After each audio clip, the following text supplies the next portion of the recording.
Get ready for Starbooks.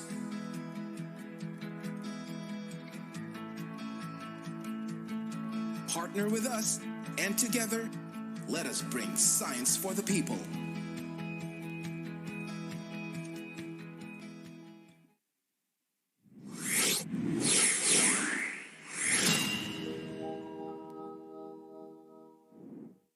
Starbooks, as you know it, is an offline databank of science and technology information who once developed an online version for your PC and has evolved, this time, to conquer your mobile phones. Introducing Starbooks mobile apps. With your Android phone, experience the brightest Starbooks yet. Bringing you not just one, but 3 mobile applications. 1. Never mess with search engines again. Use the Starbooks online mobile app. Access legit science and technology data from Starbooks Online wherever you are. Just connect to the internet. Download the app. Register at the sign-up page. Key in your details. Once done, all you've got to do on the main page is to simply click on the icons and explore the vast array of S&T info materials at your fingertips. Search all you want. It's also available with the Starbooks online mobile app. 2. Take on the challenge. Take on the Starbooks quiz. Starbooks brings you the most sought-after exhibit at the National Science and Technology Week. Students, teachers, parents, and science whizzes out there, download the Starbooks quiz today. Choose your difficulty level.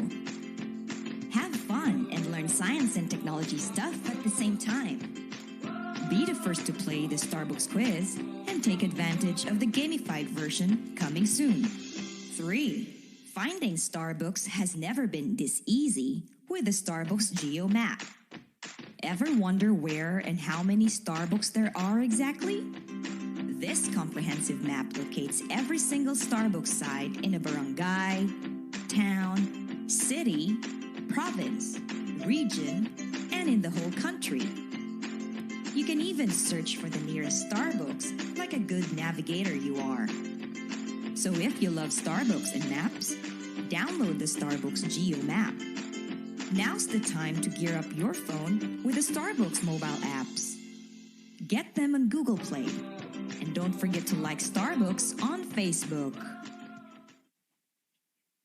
In an attempt to contain the spread of COVID-19, schools were temporarily closed. Students now learn from home. Demand for online learning resources shoots up. The question is, how much can you trust your information source? Fret not, for Starbooks is now online.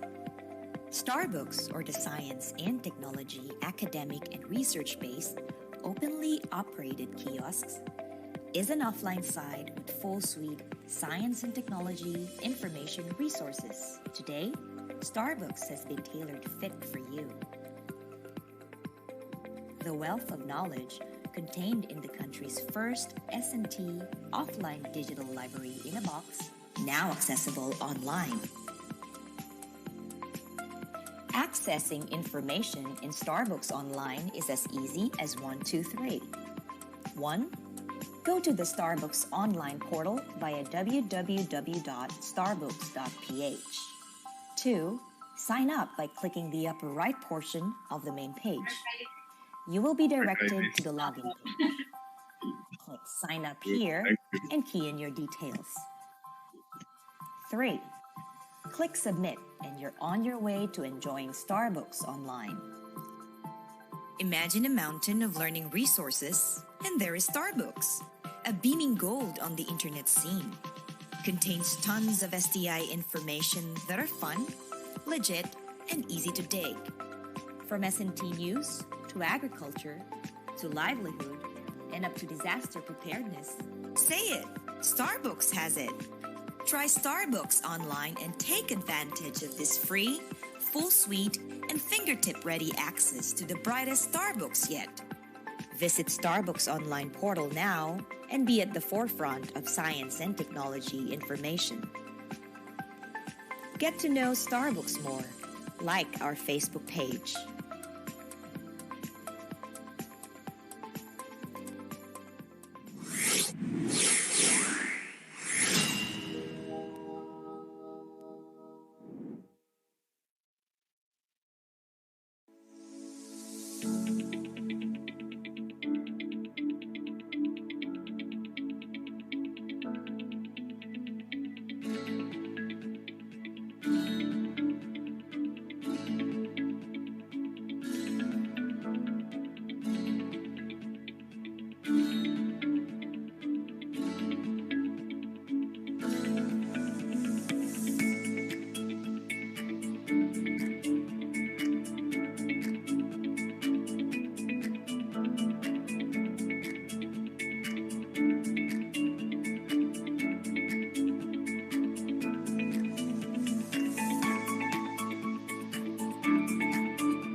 Information is power.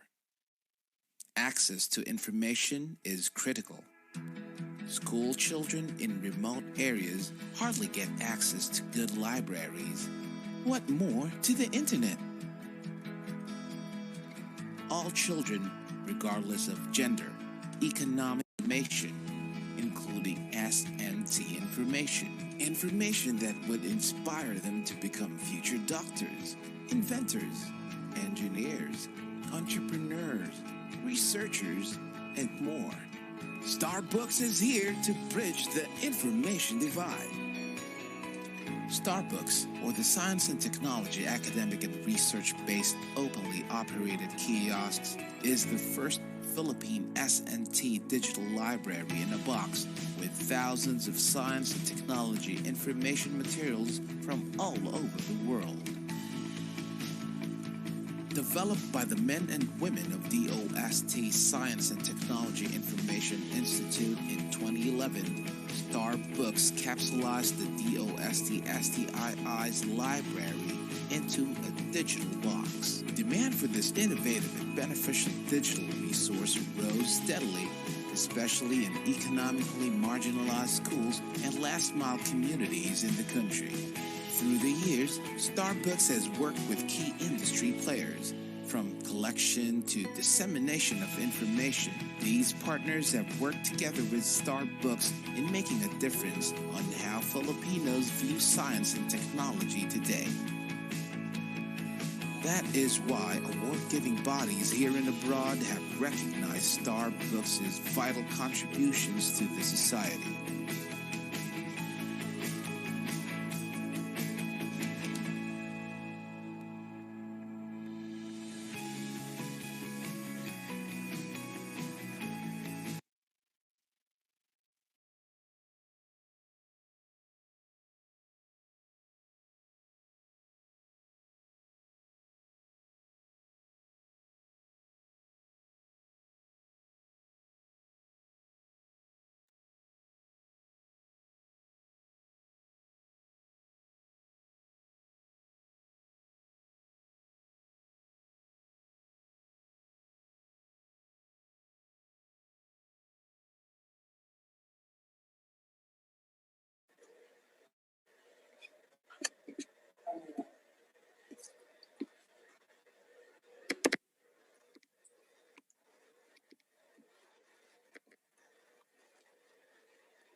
afternoon, Philippines, and all around the globe. It is our pleasure to have all of you with us today. We're excited to begin our 2021 journey with you as we continue to thrive and conquer the challenges that lie before us, especially in our commitment to provide better service to our clients. 2020 has been a very challenging year and has brought us so many realizations. And I believe that one particular character trait that has grown immensely in us is patience. Patience to fall in line, patience to teach our kids with their modules if we have, patience to learn how to use technology, and patience still to adjust with technology glitches. As the saying from searchcodes.com says, life has many ways of testing a person's will, either by having nothing at all or by having everything happen all at once. Even then, in one way or another, we become better individuals. Now, before we begin our session, may I request all our participants, both in the Zoom platform and in our Facebook Live, to go to menti.com and answer the question posted.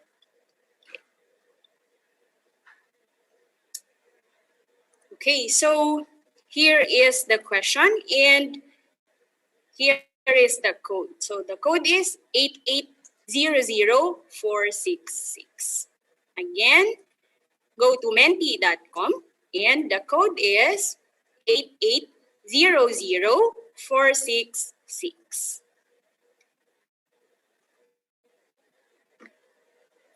Okay, so shout out tayo sa mga taga Marikina. We have also with us from San Carlos City.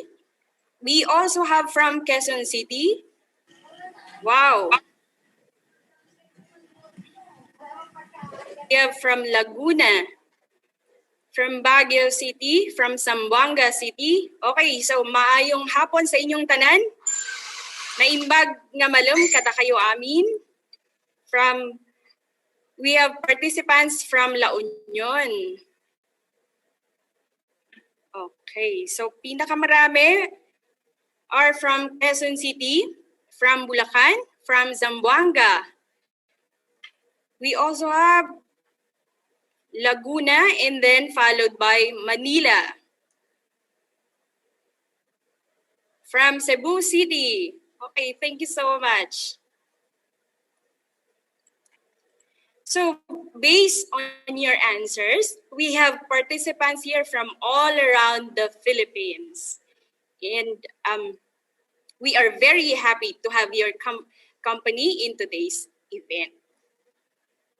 Welcome to our first webinar series for 2021 with the title, Control Your Records Before They Control You, the Basics of Records Management and Records Control. To start, may I request everyone to rise wherever you are for our Philippine National Anthem.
Okay, so please remain standing for our opening prayer to be led by Ms. Keishan Romulo.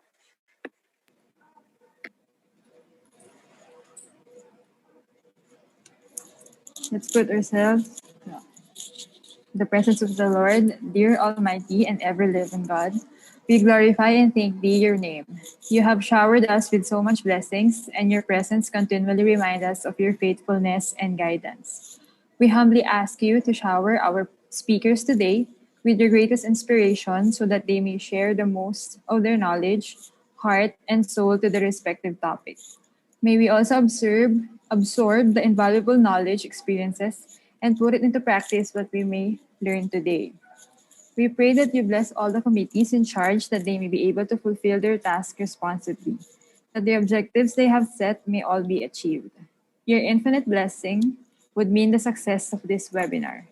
May we be a living witness of your genuine love through the enactment and of the knowledge acquired through this activity.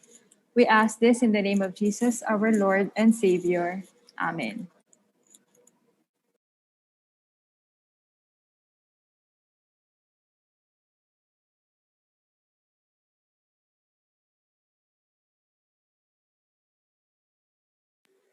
Okay, may we all take our seats.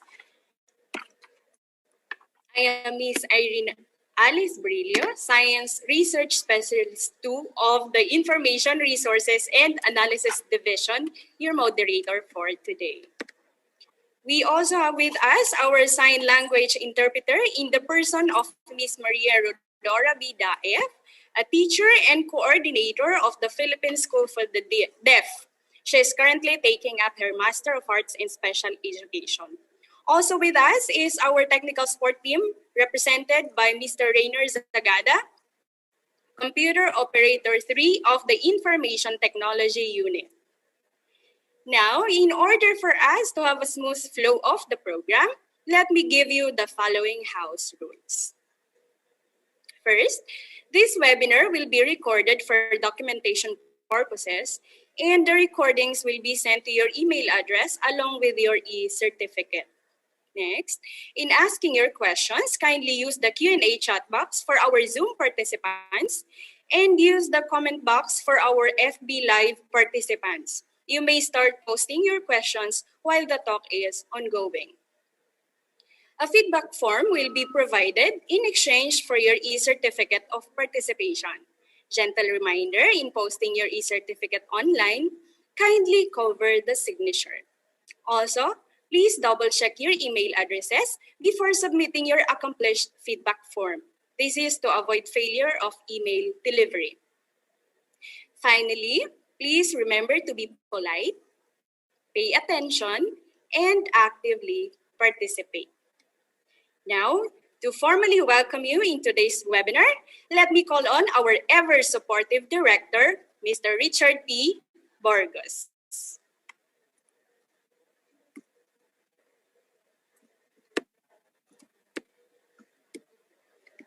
Hello, and good afternoon, everyone.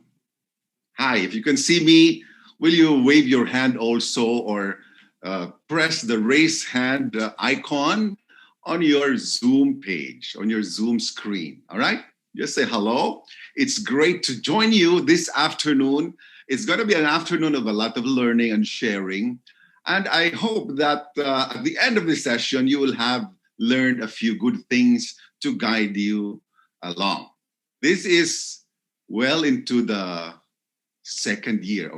We are going into the second year of the pandemic, and that thing is really like very heavily weighing down on us. We are still in the pandemic. We need to be careful. We need to take care of ourselves. But if there is something that the pandemic has given us, it is this, an opportunity to revisit our files, rearrange our rooms, and throw away the non-essentials and keep what is valuable and important to us. So this is the importance of record keeping. No, I think from our own experience, okay, we try to accumulate many things as we go along, and there will come a time when we are just full of stuff. The pandemic has given us time to sort through what is most important for us. So today's session on managing our records, otherwise the records will manage us, I think is very appropriate and timely for all of us, all right? Now, there are other lessons that we have learned in this pandemic, okay? And I'd like to share with you some of the lessons we learned at DOST-STII, okay? And I want to talk about three things. Number one, our ability to pivot, all right? Number two, the essential of performance, the essential duty to perform, okay? And number three, this is the icing on the cake, to excel. So, pivot, perform, and excel. Yan po ang ating PPE. At yan po ang magsasalba sa atin. That will be our way to ensure that we survive and, in fact, we will thrive through this pandemic. Remember, pivot. If you cannot deliver it one way, try another way. And that's why our school kids are doing blended learning and all these things, because they cannot go to school and attend face-to-face classes. In similar manner, our library was shut down, okay, by the quarantine restrictions, and therefore nobody comes to the library anymore. But what happened? We're doing these webinars, we're reaching out to our audiences. By the end of December last year, more than 2 million people accessed our content online. That is pivoting. And that is also performance, okay? So we are measuring ourselves against our targets. And even if it's a time of pandemic, we cannot use that as an excuse. We still need to deliver our major final outputs, all right? And so what we really appreciate is that in this pandemic, we had to pivot and still perform. We are required to celebrate the National Science and Technology Week every year in November, but we could not do it physically. So we had to do it entirely online for the very first time, okay? So, of course, our institute was in charge of promoting that event, and we're happy that the turnout was actually very good. We reached out to more than 1 million people, right, through our social media campaigns. And we used influencers. Hindi namin ginamit yan before. We used influencers on TikTok. And we generated almost 1 million views on TikTok alone. So, okay, hello everyone. We're back. For our friends in the FB Live, kindly chat if audio is already good.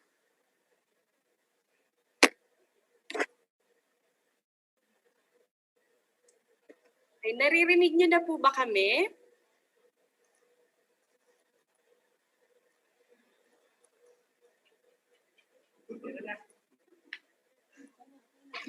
Okay, so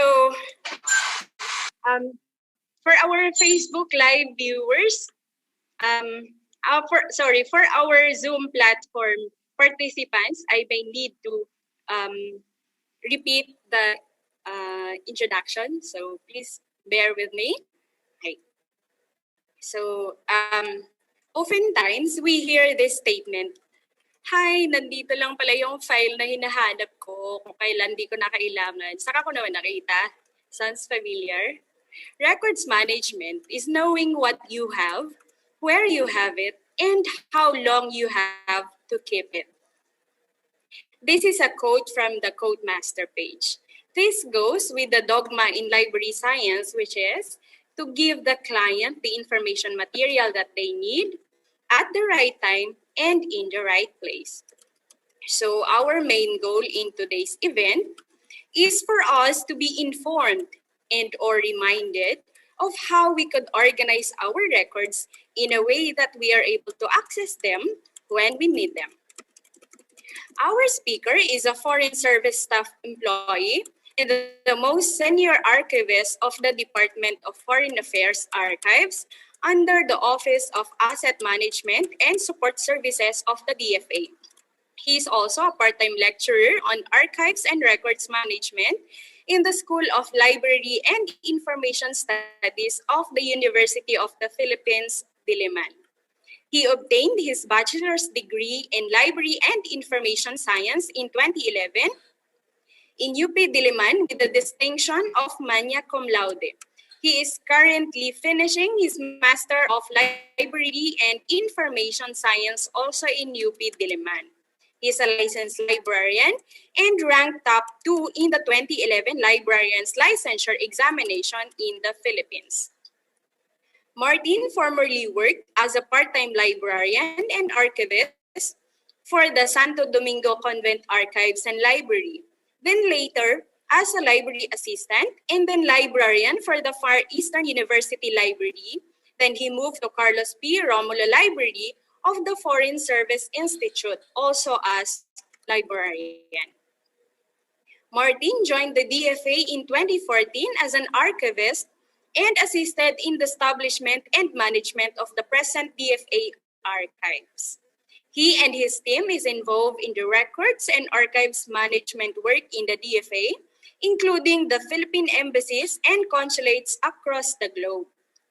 Martin is also part of the DFA's quality management system, core team, and is one of its internal quality auditors. He has served as a resource speaker in the DFA and outside the agency, including professional associations on various library, records, and archives-related topics. He is also active in participating and presenting papers and posters in international conferences on LIS and archival studies. In 2015, he was one of the 5 fellows selected to participate in the J. Jordan IFLA/OCLC Early Career Development Fellowship Program in the US of A. Martin is also actively involved in professional associations, namely the Philippine Librarians Association Incorporated or PLI, Association of Special Libraries of the Philippines or ASLP, Philippine Association of Teachers of Library and Information Science Incorporated or PATELS, and International Council on Archives or ICA. With great honor, let us welcome our resource speaker for today's webinar entitled Control Your Records Before They Control You, The Basics of Records Management and Records Control, Mr. Martin Julius V. Perez.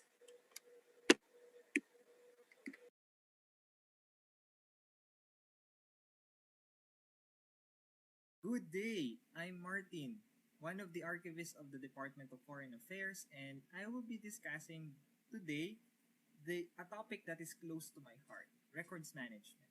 The title of my presentation for today is Control Your Records Before They Control You, the Basics of Records Management and Records Control.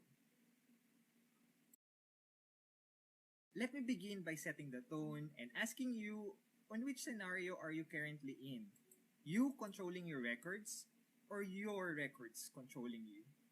So in the first photo or scenario, it is an organized workplace with properly filed records. While in the second one, various records are all over your desk and it's very hard to find what information or record you are actually looking for. Let us first begin by understanding the current situations in most of our workplace, the record-keeping problems. The first record-keeping problem that I identified is the lack or limited storage space. I think most of you agreed that in a paper-based records management system, because of the abundance of our records in our workplace, there is actually a lack of storage spaces for filing of records and for storing of records. Coupled with the expensive cost of equipment and supplies to accommodate the rapid growth of records, the difficulty in retrieval of specific information in a timely manner, So how do we find the right information at the right time, at the right place? Through our records.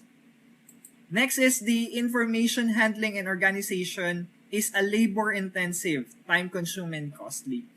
Maybe this is the case for most of you who are performing the roles of records officer or records custodian or archivist.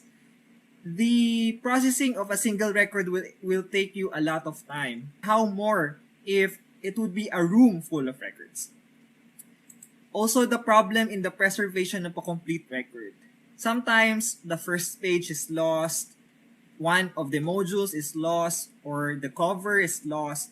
So, how do we solve these problems? Let us understand first records. I would always begin my presentation with definitions of terms. Records, in its definition, according to the International Council on Archives, is a recorded information produced or received in the initiation, conduct, or completion of an institutional or individual activity. And that comprises content, context, and structure. So you have to remember those three.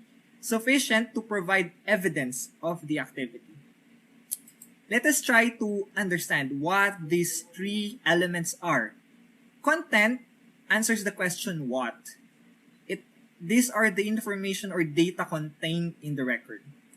The context, the next one, answers the question how it relates to the other records and to the other organizations which created it. It also answers the question who created that, why is it created, and when is it created, or where is it created. So the contextual information about the record. The last one is the structure and form, which refers to the inherent logic on the way in which the information it contained are laid out and interpretable. So this is also with reference to how the records relates to the other records within the system.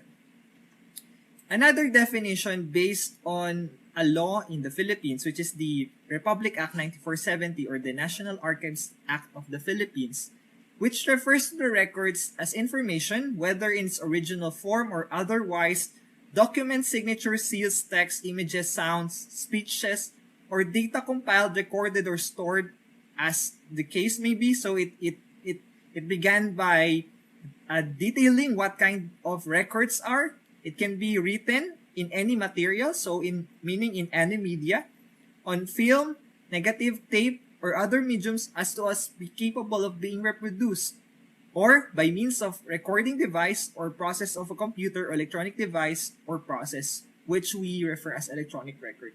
So the definition by law of records in the Philippines and by the National Archives is that an all-encompassing kind of record from the paper-based record to the electronic record. So records serves as memory of institutions. It also helps an organization in the conduct of its business. It also helps provide decision makers with the right information when it is needed. Another concept that I would like to clarify is the concept of an electronic record. An electronic record is the same as the other records, except that this record is maintained in a coded format.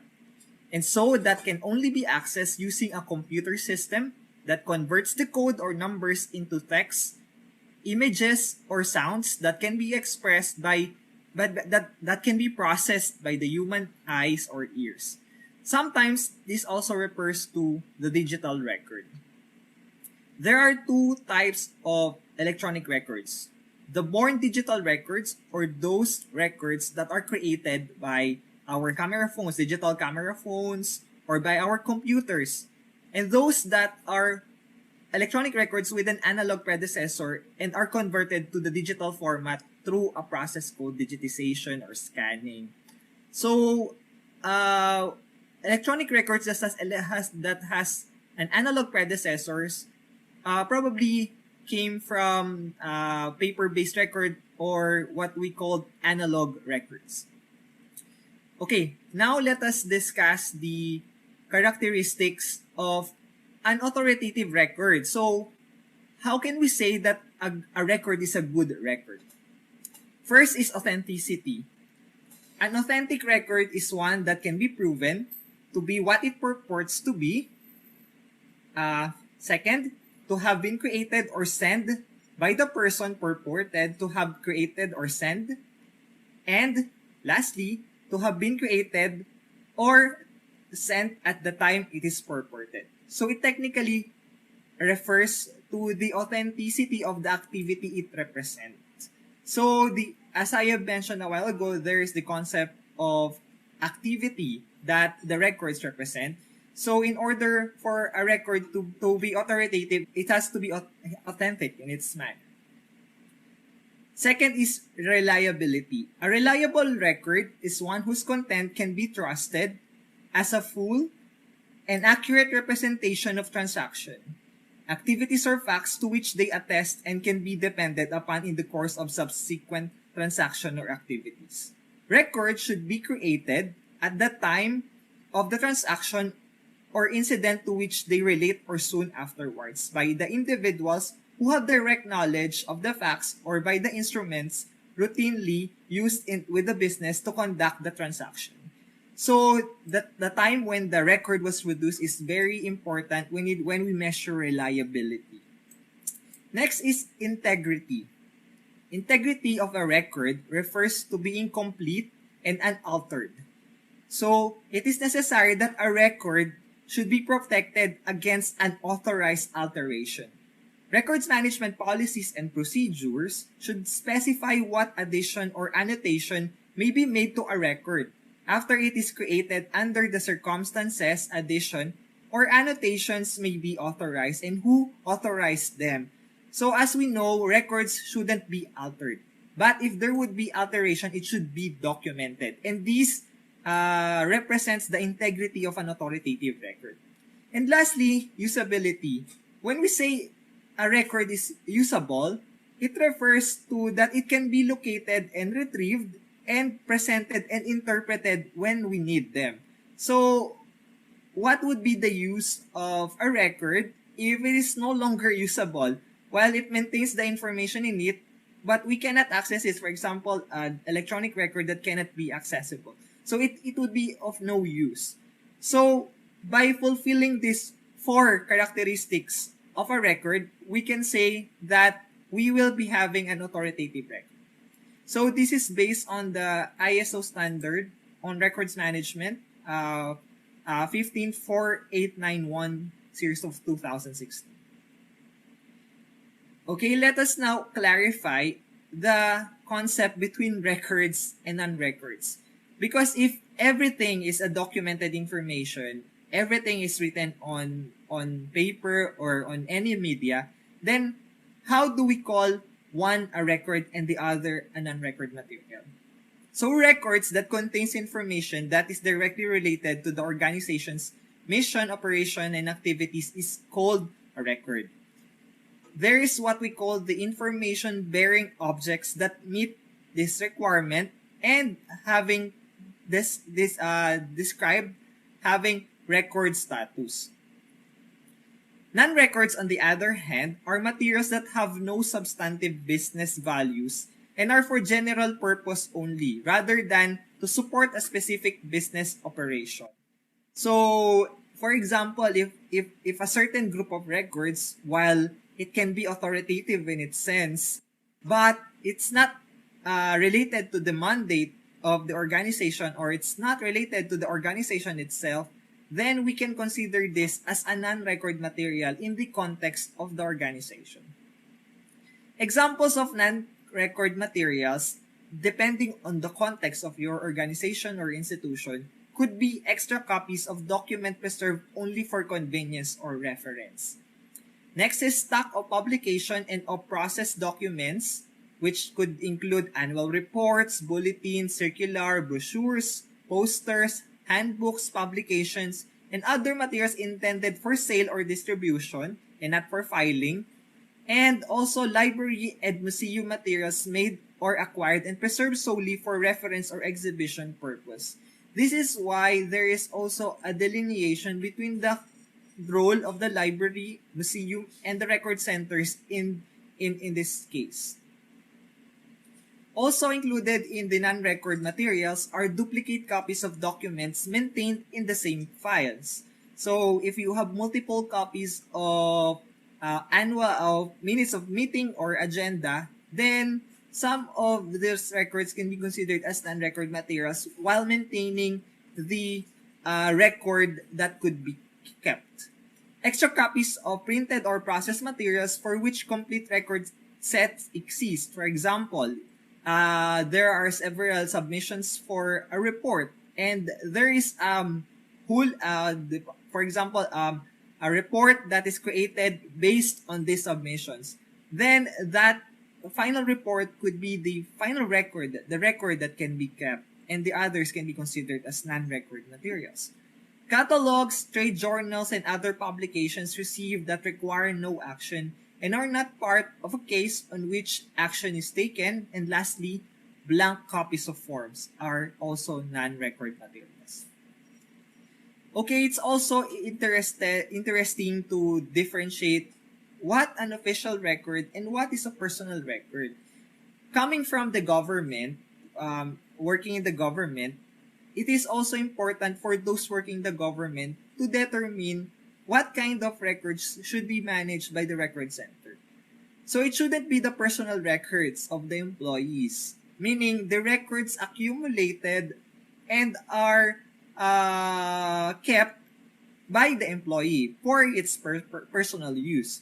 So these are called the personal records. These are the documentary materials belonging to an individual that are not used in the conduct of agency operations. Again, as a reminder from a fellow government employee, let us not mix our personal papers with the government official records. Okay, next concept that I would like to discuss would be the concept of records values. This is the reason why we still keep records and why we dispose records, because of their values. So, there are two types of values, the time value and the utility value. Under the time value, we have the temporary and the permanent, depending on how long the record exists. While on the other hand, on the utility value, we have the primary and the secondary value. Let me expound further on this. On the utility value, we have first the primary values. This refers to the values of records for the activities for which they are created or received. So, this refers to the original intent on why the records is being created. So, we create record because there is an administrative reason, there's a fiscal reason, or there's a legal or evidentiary reason. In short, this refers to the operational value of records. The next one is the secondary values. The secondary values refers to the values of the records to the user other than the agency of record creation or its successor. So these are the records interested on the interest of archivists.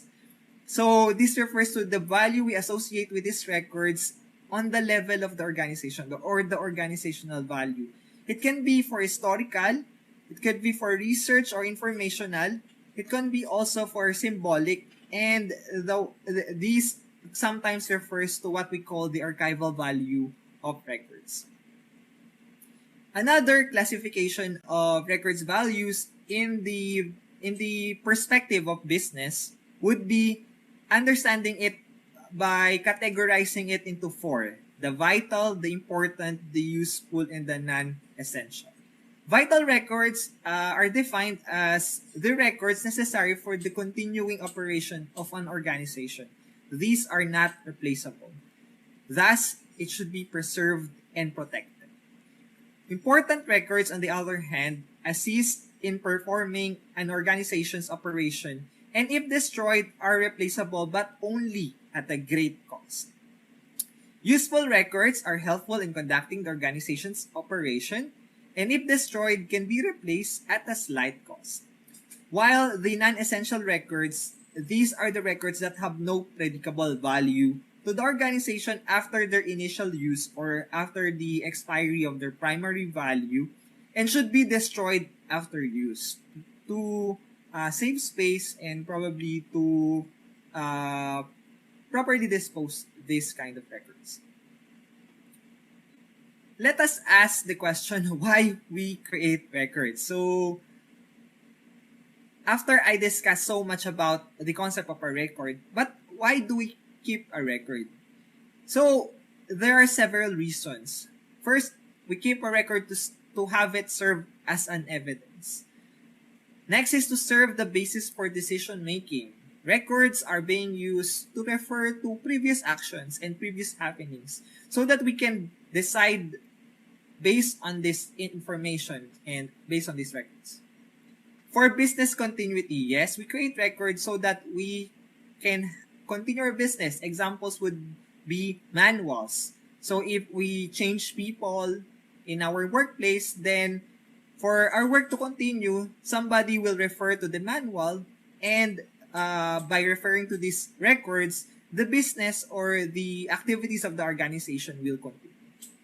Records are also created for transparency and accountability. This is related with the concept of evidence, and especially in the government, records are created so that we can check it in the future for accountability purposes.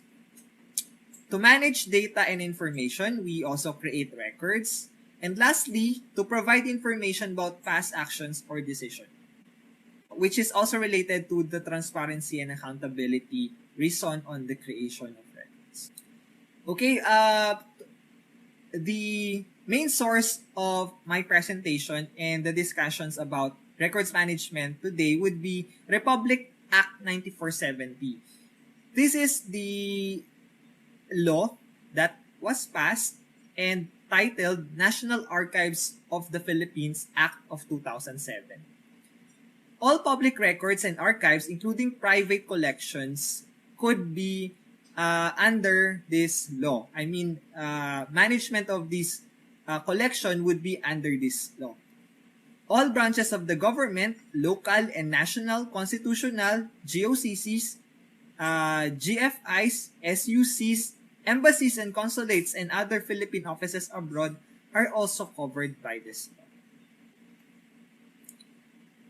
Now, let us discuss the meat of my presentation, which would be records management. So it's a fusion of records and management. And now, to define records management, I use the definition provided by the ISO standard on records management, which refers to the field of management responsible for the efficient and systematic control of the creation, receipt, maintenance, use, and disposition of records. Those words that are highlighted are the key functions or elements of a records management system or procedures. This includes the processes of capturing and maintaining evidence and information about the business activities and transaction in the form of records. So, as I also highlighted the concept of evidence and information about these business activities and transactions. So, it's not just about the records, but also about the activities they represent. Okay, in the other hand, there is also a concept called electronic records management. So, as we have defined electronic records, those records that are accessed by the computer, electronic records management or ERM is the management of electronic files and documents as records. So, ERM also refers to the application of records management principles to manage records by using electronic system, notably known as the electronic record keeping system, or sometimes the electronic records management system, or ERKS or ERMS. Based on the ISO standard on records management in a nutshell includes the following activities and concepts. It includes setting policies and procedures on records management. It includes assigning responsibilities and authorities, who handles the records, who are authorized, who are prohibited, So these kind of responsibilities and authorities. Next is the establishment and promulgating of procedures and guidelines on records management. Next is the provision of a range of services relating to the management and use of records. Next is the designing and implementing and administering of specialized system for managing of records. So we can use softwares or specialized systems on records management. And lastly, the integration of records management into business systems and processes. So it doesn't just end on the management of records, but we have to make it relevant. We have to make records management relevant to the business, to the organization it's working. Records management concepts that we have to understand before we continue with the processes or the functions. The first one is filing. Filing refers to having a file classification guide or the FCG. Next is the concept of retention. Retention refers to the records that should be filed in your office because they are still on their active phases. And lastly, control. Control refers to having a systematic way of maintaining records. A separate discussion would focus on records control after I discuss the records management concepts and functions. Okay, furthermore, specifically, the objectives of records management includes controlling the creation and duplication of records, guaranteeing that information, if available when and where it is needed, identifying and ensuring the security and storage of vital records. It also aims to ensure the periodic legal disposal of records that have no further values. It means legal disposal. It doesn't just says just disposal, but legal disposal. And lastly, identifying and ensuring the preservation and protection of archival records. So, after all, what would be the benefits of records management? These could be the answers with the problems that we have identified at the beginning of my presentation. This would be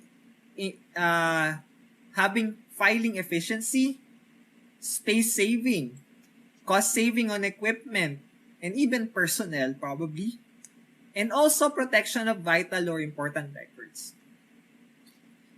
Now, let us proceed with the basic elements of records management system, which I will be discussing in details for each of this.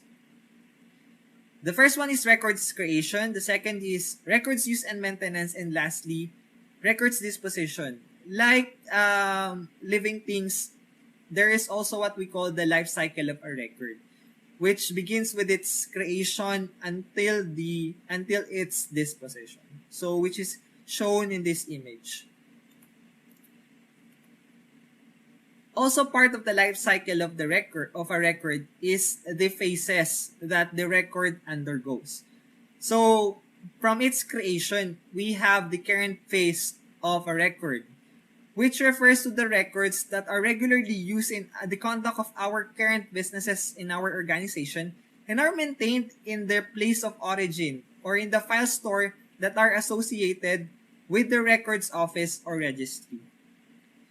So, the next one is the semi-current phase. This includes the records used but only infrequently in the conduct of current businesses and are maintained in record center. So, examples of records in the current phase would be records of retired or resigned employees, which might be being referred to some in the near future for reference purposes because the individual is still alive and might request these records. And lastly, the non-current phase of the records, which recurs the records that are no longer used for the conduct of the current business and are therefore destroyed unless they have continuing values, the secondary values that we have identified a while ago, which merit their preservations as archives. Let us now discuss records creation. So under records creation, we also refers this to as records capture. So records creation or records capture. This is the point of creating and delivery of records by or to a particular office. This includes the preparation of forms and structure of records. The organization's operation, wherein exchanges of written ideas between two sources occur, happens in the records creation. The act of collecting records and retaining them in a records keeping system is also part of records creation, especially for those records that are not created by the office but only captured by the office or organization. And lastly, it's good to note that bringing a record to existence to appropriately document all agency functions, policies, decision procedures, and essential transactions is one of the goals of records creation. So the question is, how are records created? We answered why it is created a while ago, but now how records are created. Sometimes it is part of the business processes. It's automatically done. And sometimes it is created once an activity is complete. Like, for example, you finished listening to this lecture, and at the end of the lecture, and you answer the evaluation form, and then you will be issued a certificate. And a certificate is a record that was created after you completed the activity. And sometimes, like most of our correspondences or letters or memorandums, it is received from another source. The aims of records creation is to identify and assess the requirements of the organization and the business units for records that provides evidence and information for operational use and collective memory, and that the evidence can support accountability. So you don't just create records because you just want to create records. You consider some requirements, and these are the business requirements or the organizational requirements on why you create or maintain records. Also, you identify and assess the cost of creating records and even capturing of records and maintaining the required records. And also, you assess and identify the risk to the organization if you don't have those records. So it's a balance between the cost and the risk of creating and foregoing of a certain records. Next, let us proceed with records use and maintenance. Records use and maintenance in its general description refers to the creative process of records management that includes proper handling and operations of records. It also includes the arrangement of written materials into usable filing sequence and the selection of the most efficient type of filing equipment. Or it could be also in the electronic side, the electronic records management, that the identification of the appropriate software or system for the use and maintenance of records. The provision of system to facilitate arrangement, storage, access, and even tracking of records is also under this function of records management. And lastly, the established procedure should be carried on efficiently at low cost and allows flexibility. Under records use and maintenance are two important processes: the registration and the tracking of records. Registration refers to the provision of evidence that the record is created or captured in the record system. So how can you do this? You log the record, you log the piece of document through a register, through a logbook, or even an online registration system. Also, we have the tracking, which is the process of documenting the movements and the use of records so that we will know the whereabouts of this record, and at the same time, we will know if a certain record is lost or is stuck somewhere else. So this can be done through a document tracking system. Other activities involved in records use and maintenance would be the physical activities that we perform with records, which includes the use of folders and file accesses, storage in shelves and cabinets, regular backing up of electronic records, scanning and digitization, pest control, password protection for soft copies of classified documented information, and restricted access to hard copies and soft copies of restricted information. Now, let me provide you some practical guidelines because records management is not a single procedure that you will be applying in your organization. So instead, I will be providing you practical guidelines that you could apply or adopt within your organization. Check the folder thickness. Use creases at the left side of the folders. Label the folders properly to avoid lost or misplaced records. Do not jam drawers to capacity. Provide effective records systems such as receiving and routing system, document tracking system, file plan, classification system, inventory, and index systems. Use monitoring tools such as logbook or charge-out cards in servicing materials for you to be able to track it in the absence of a document tracking system. Do not allow users to go inside the storage area of your records room. Do not punch and use fasteners to hold archival records in folders.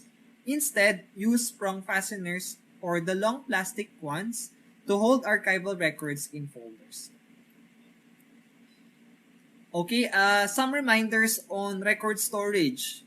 We have to retain current records in the office area because they are needed into the day-to-day transaction. So this is much practical for our active phase records or those records in our or active records, what we call active records. Also, non-current records may be stored in areas within the premises of an agency or in an off-site location where these records are retired from the office space. So, because these records are not frequently used, this will save space in the current office space that you are occupying. So, for non-current records, we recommend off-site storage or possibly storage away from within the building but from a different floor or away from your offices. We also have the concept of record structure and type. Records can be classified into levels depending on its importance or depending on the value. Here is an example in our organization or in our office. The highest type of records are policies, followed by the manuals, and lastly, the files and the records. In categorizing of records, we can categorize them based on its value, such as this that I have already mentioned in the previous slides. We can categorize them by their use or by the mode of their creation, such as administrative, financial or fiscal, legal, or personnel, those that are records for the human resource. Classification of records refers to the control to be able for us to file and locate and retrieve the records properly. So the guidelines provided for the classification of records includes establishing record series and sub-series if needed. We need to clearly understand the records and its contents and its functions. And to determine the characteristics of a records, its physical form, volume, modes of transaction. The National Archives recommends this classification, the FSACS or the Functional Subject Alphabetic Classification System, in the classification of records, particularly government records. If we will be asked what would be the best way to classify or file our records, we would be recommending to base it on record series. So what would be record series? Examples are acknowledgement receipts, brochure, leaflets, pamphlets, certification, charts, correspondences. So these are record series. Defining record series, it is a convenient way of grouping files, units, or documents to permit their management as a group. It is a body of file units or documents arranged in a unified filing system. These records or group of records are maintained as a unit because they relate to a particular subject or function, result from the same activity, or document a specific kind of transaction, such as receipts in this case. Take a particular physical form, for example, paper-based records or optical media, if that's the case, or some other relationship arising out of its life cycle. So again, we highlight that this should be the basis for managing of records, the record series. Let me give you a very common record series that is oftenly used or oftenly encountered in most government agencies, and for those working in government agencies, the correspondences. So correspondences, as we all know, are letters, memoranda, or endorsement or directives. These are conversation reduced into writing that conveys facts and thoughts in simple, readable, and understandable language. So most of our decisions and most of the actions are reflected in correspondences. In the in our records disposition schedule, later I will be discussing that correspondences are categorized as routine and non-routine. And how do we differentiate routine correspondences with non-routine correspondences? Routine refers to the ordinary or usual correspondences or written letters, memorandum, etc.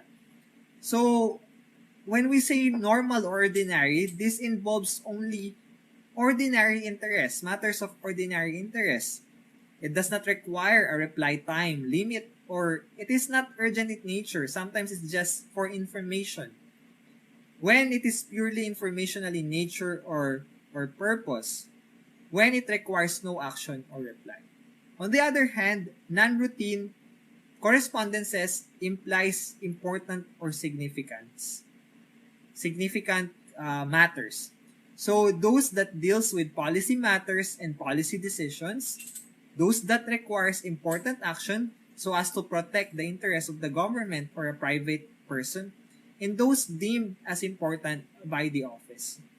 So there is a big implication on classifying record correspondences as routine and non-routine, because non-routine communication are permanent records, while routine communication are temporary records. Okay, some guidelines again on the file arrangement. So after we classify the records, we file them now on the physical shelves or boxes. So how do we do this? We can apply three means in filing these records.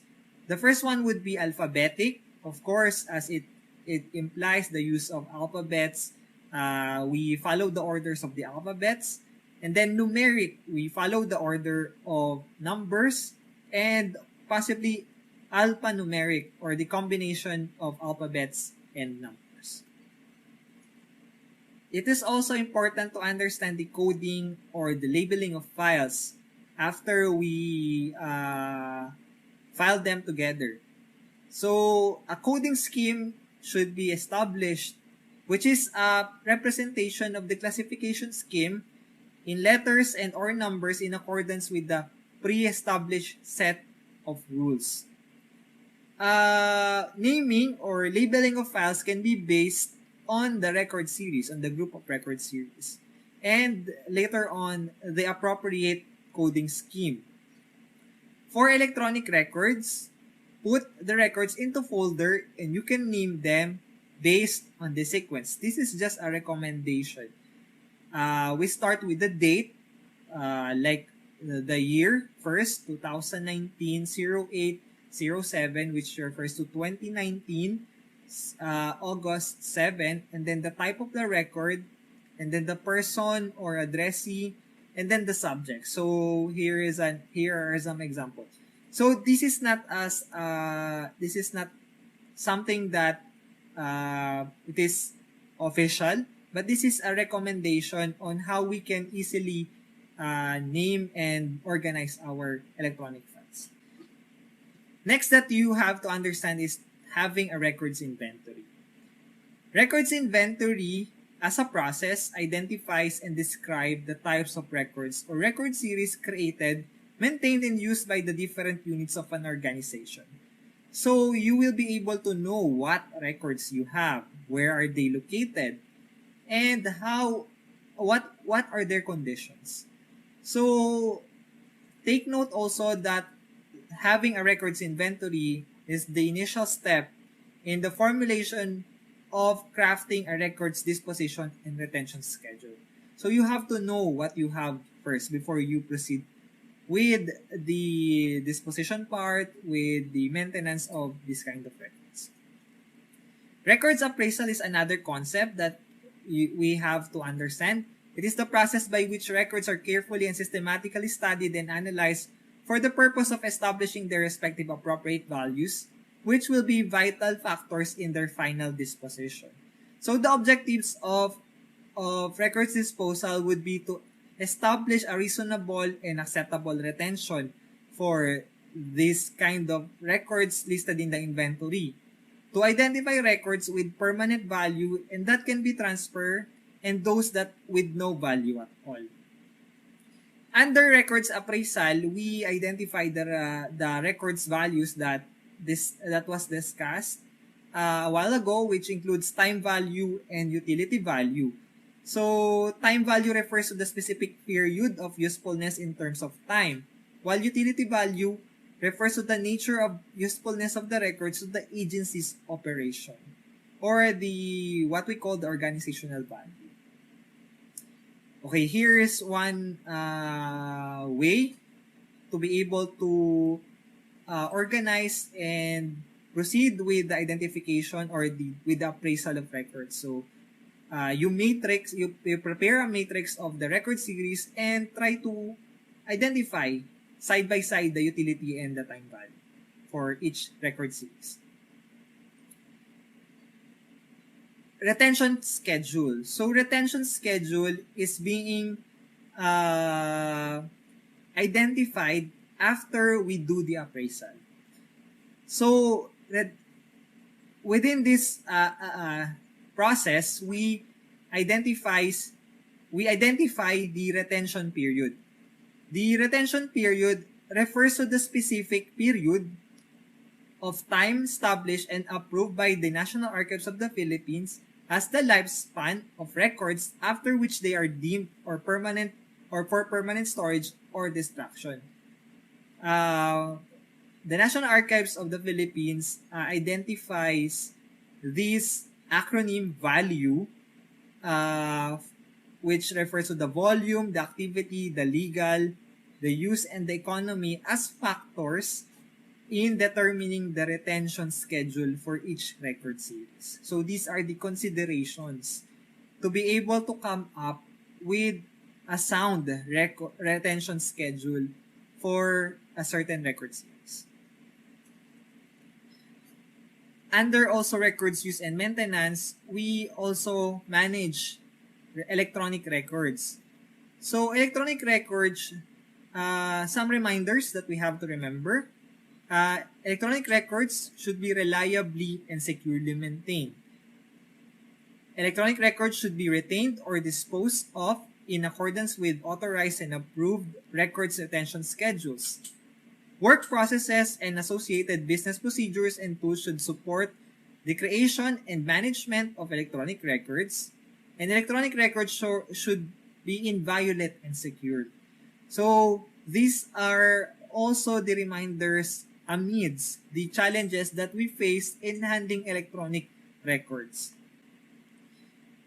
Okay, the problems that we might be facing in managing of our electronic records would be the fragility of media upon which they are recorded. So this includes the CDs or external hard drives that we have.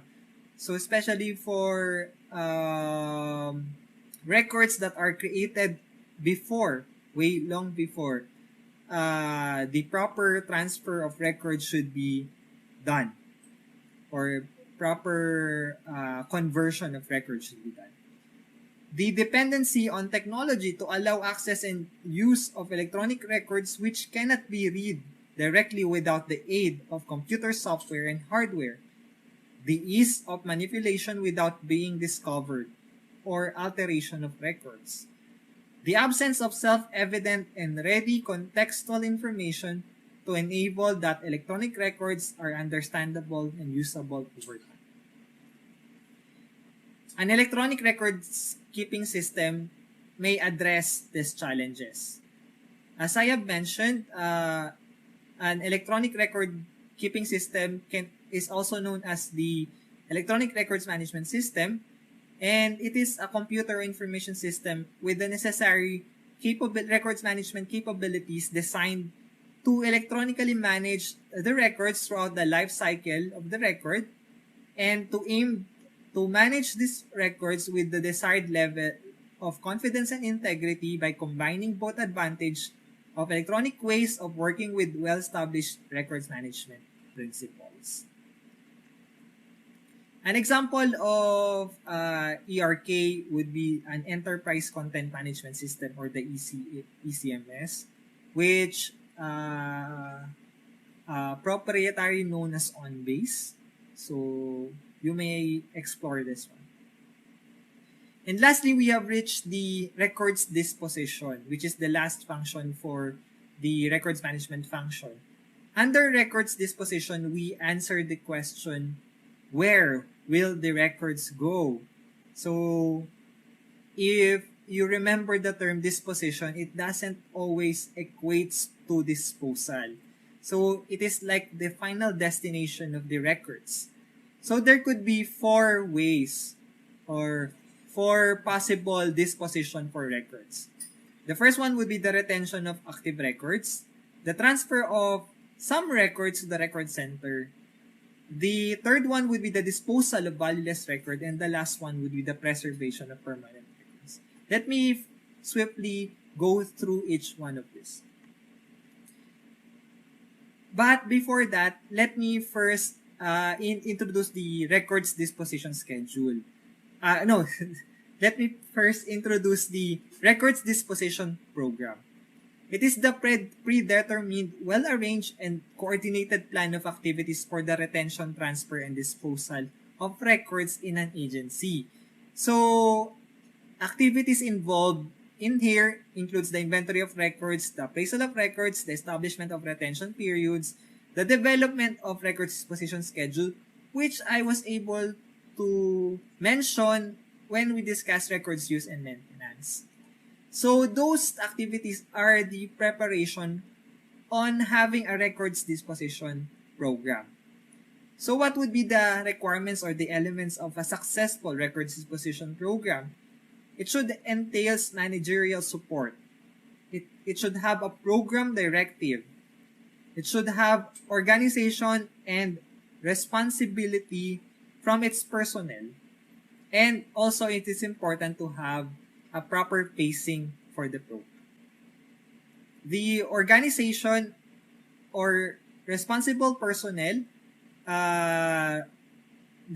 for government offices, it is required to appoint a qualified records officer.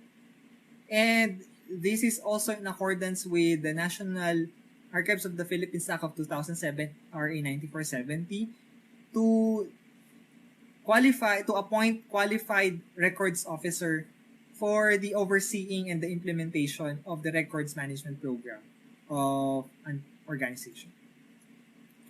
Next would be the establishment of a Records Management Improvement Committee, or the RMIC, in which each agency shall create an RMIC or an advisory body on the improvement of all phases of records management, wherein there would be a chairman and several members coming from the management group of the organization, and this will be designated or appointed by the head of the agency. This is also applicable within government agencies. The Records Management Improvement Committee has the following task: to appraise the records, to determine the different values attached to them, to establish the retention period for each record series, and to recommend the approval of the record's disposition schedule.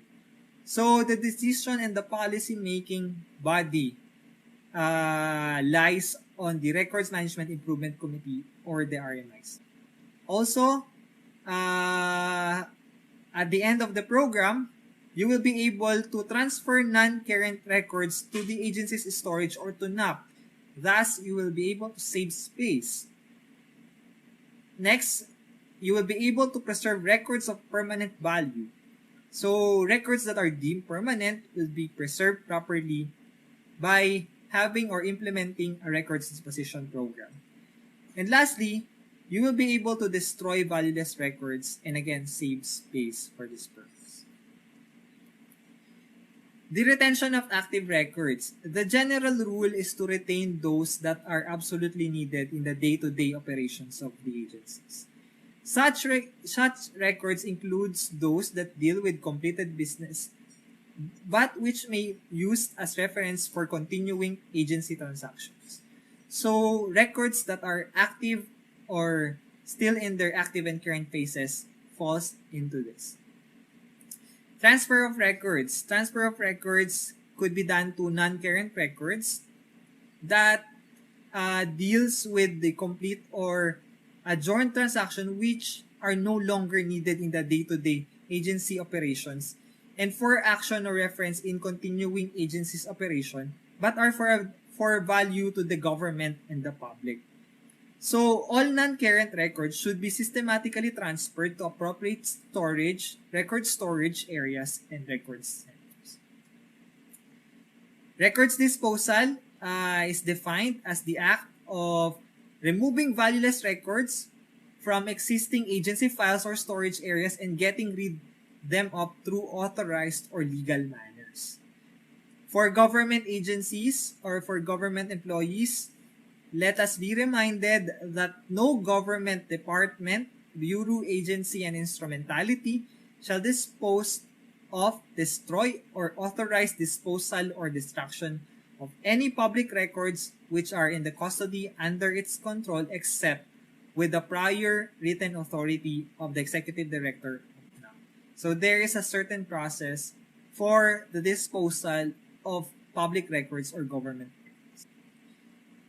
The first step would be the determination of valueless records for disposal.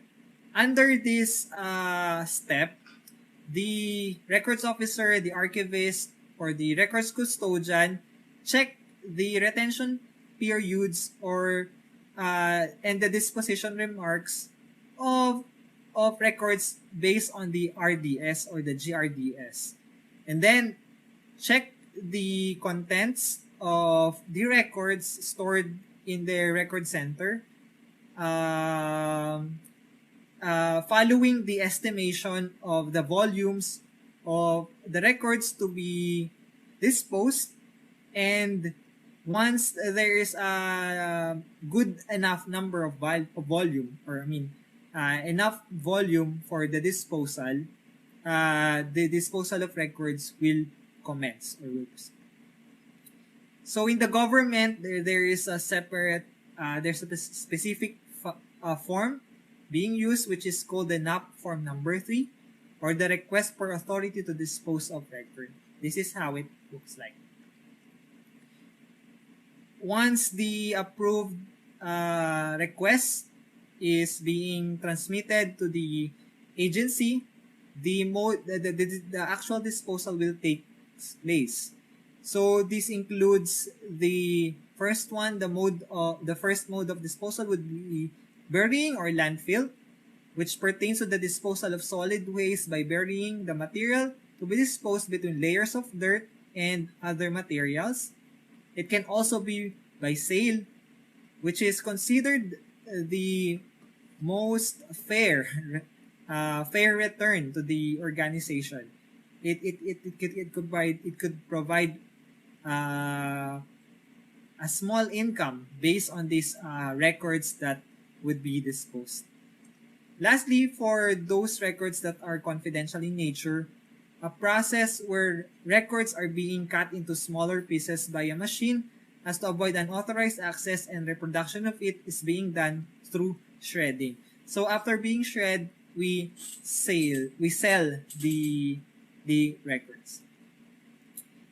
As a reminder, also for those in the government, proceeds of sales of records should be remitted to the government through the national fund or the local government fund or the revolving or trust fund.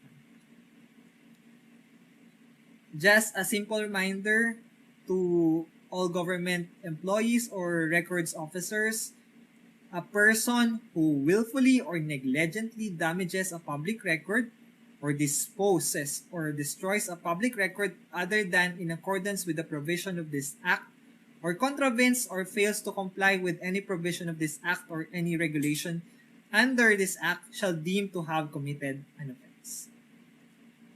And the possible fines that could be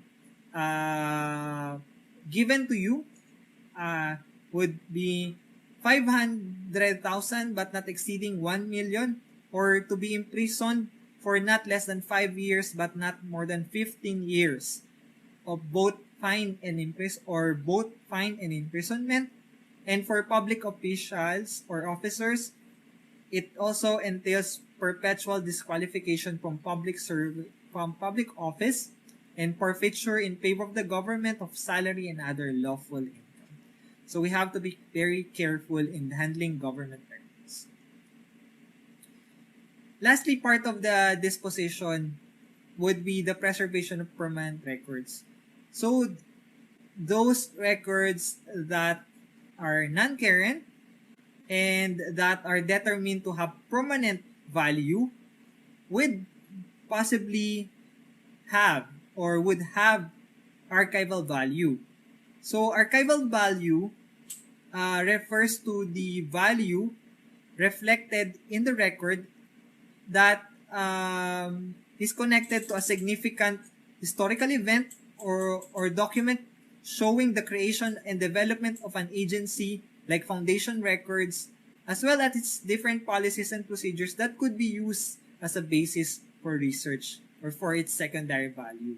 So these kind of records are being transferred to the archives, if you have.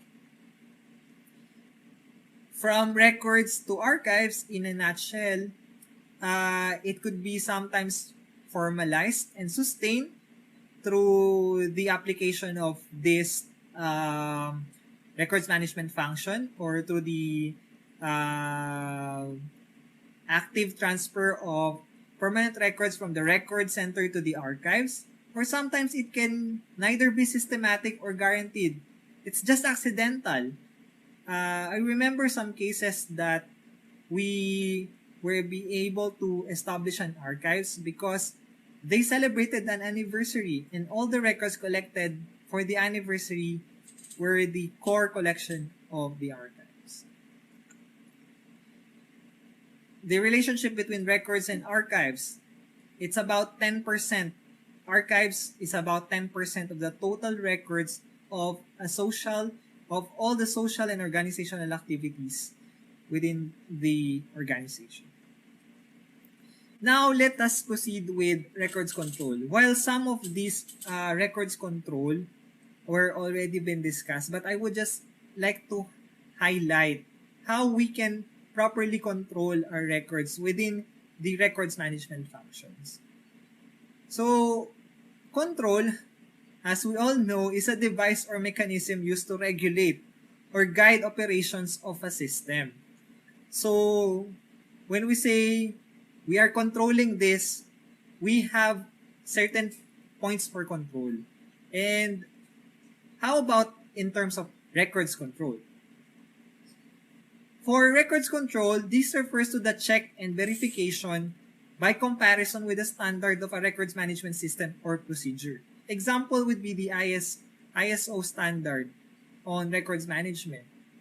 And the goal of records control is to have a systematic way of maintaining records. there are several elements of records control that we have to remember. The first one would be the systematic control over records and information management function of all media containing business information. So, regardless of what kind of media would that be, as long as it contains business information related to the business of the organization, there should be a control over these records. Adequate evidence or records of all business activities would be the second one. The third one would be the uniform policies and procedures for records management. The fourth one would be the systematic and accurate distribution of and access to records. Next would be the protection of all records from accidental loss and disaster. Later on, we will see how this could be applied. Number 6 would be a records appraisal process. Number 7 would be the cost, efficiency, and performance controls to evaluate personnel, space, use, equipment, needs, and procedure. So it's not just about the records control, but also the activities or the elements associated with records management as having or identifying the controlling points. And lastly, the training and education as part of the records control. All of these elements of records control can be embodied in a records management manual. The records management manual is the most important control reference in implementing a records management program. The records management manual contains all the information necessary to manage the records and information management program in an organization. So everything that you need to know, everything that you need to refer to should be included in the records management manual. Usually, this is the official handbook of approved policies and procedure for operating the records and information management program of an organization. Here are some of the common contents or the recommended contents of a records management manual. So it should have the records and information program overview, which includes the general policies and procedures on records management, the classification systems used, the creation criteria and storage procedure for various types of records, the records retention schedule, the storage locations, the annual program for evaluation or the records audit, the records disposition, and the disaster recovery plan. There are several records control tools that should supplement or can be annexes to the records management manual. This would be the records inventory, the records retention schedule, the records audit, and the disaster recovery plan. Let's try to discuss swiftly each one of this. The records inventory, as we have identified as a process a while ago, but now this would be the document itself. A records inventory, as we all know, is the initial step to the disposition system. And it is very vital in a records management program. So the records inventory helps the various units and services in an office or organization understand what records they have, where the records are, how big or how many the records, how much the records are, and how the records are being used. And these data are essential in the normal course of doing business. Also, the records inventory objectives include to identify and locate the record series, to determine the volume of the record series, to determine the age of the records, to find out the present and future needs of the agency in terms of filing, equipment, floor space, and records personnel. So after you identify the records, you will be able to plan how to manage the records because of the records inventory. The importance of the records inventory in the government, in this case, could be the basis for turnover of records to a successor. So if you resign or retire or transfer to another office, the records inventory could be a basis for the records maintained by your agency. It could serve as a guide in the absence of records officer or custodian. And lastly, the records inventory will help in the records management audit conducted by the National Archives of the Philippines. The methods for records inventory includes by questionnaire, by simply circulating a form to the different heads of the offices or agencies, and then asking them to fill it out, or maybe by consultation through discussion. And lastly, the most recommended would be the physical inventory, wherein you will physically examine each files and record to be able to extract the data the necessary data. In planning the records inventory, a briefing within the personnel should be done.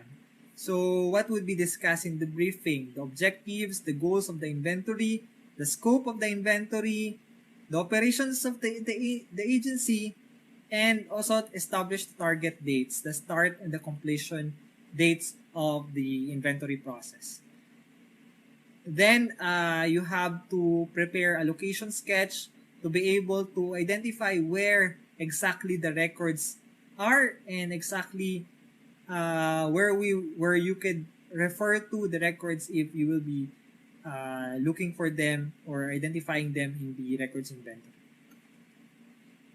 In the government, again, we have the NAP form number 1, or the records inventory and appraisal form. This is how it looks like. Another important matter to consider would be the determination of volume.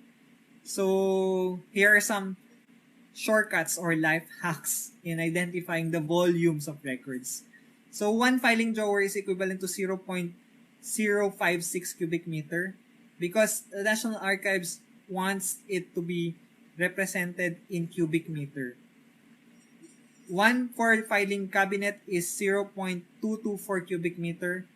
And for open shelves, it could be computed by multiplying the length times height times width.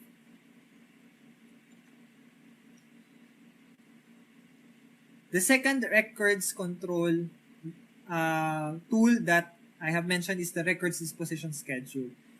We already have an idea what's a records disposition schedule, and we also have an idea how the records disposition schedule is being created and being approved. So it is a written account of the actions to be taken with respect to all the records maintained by the agency.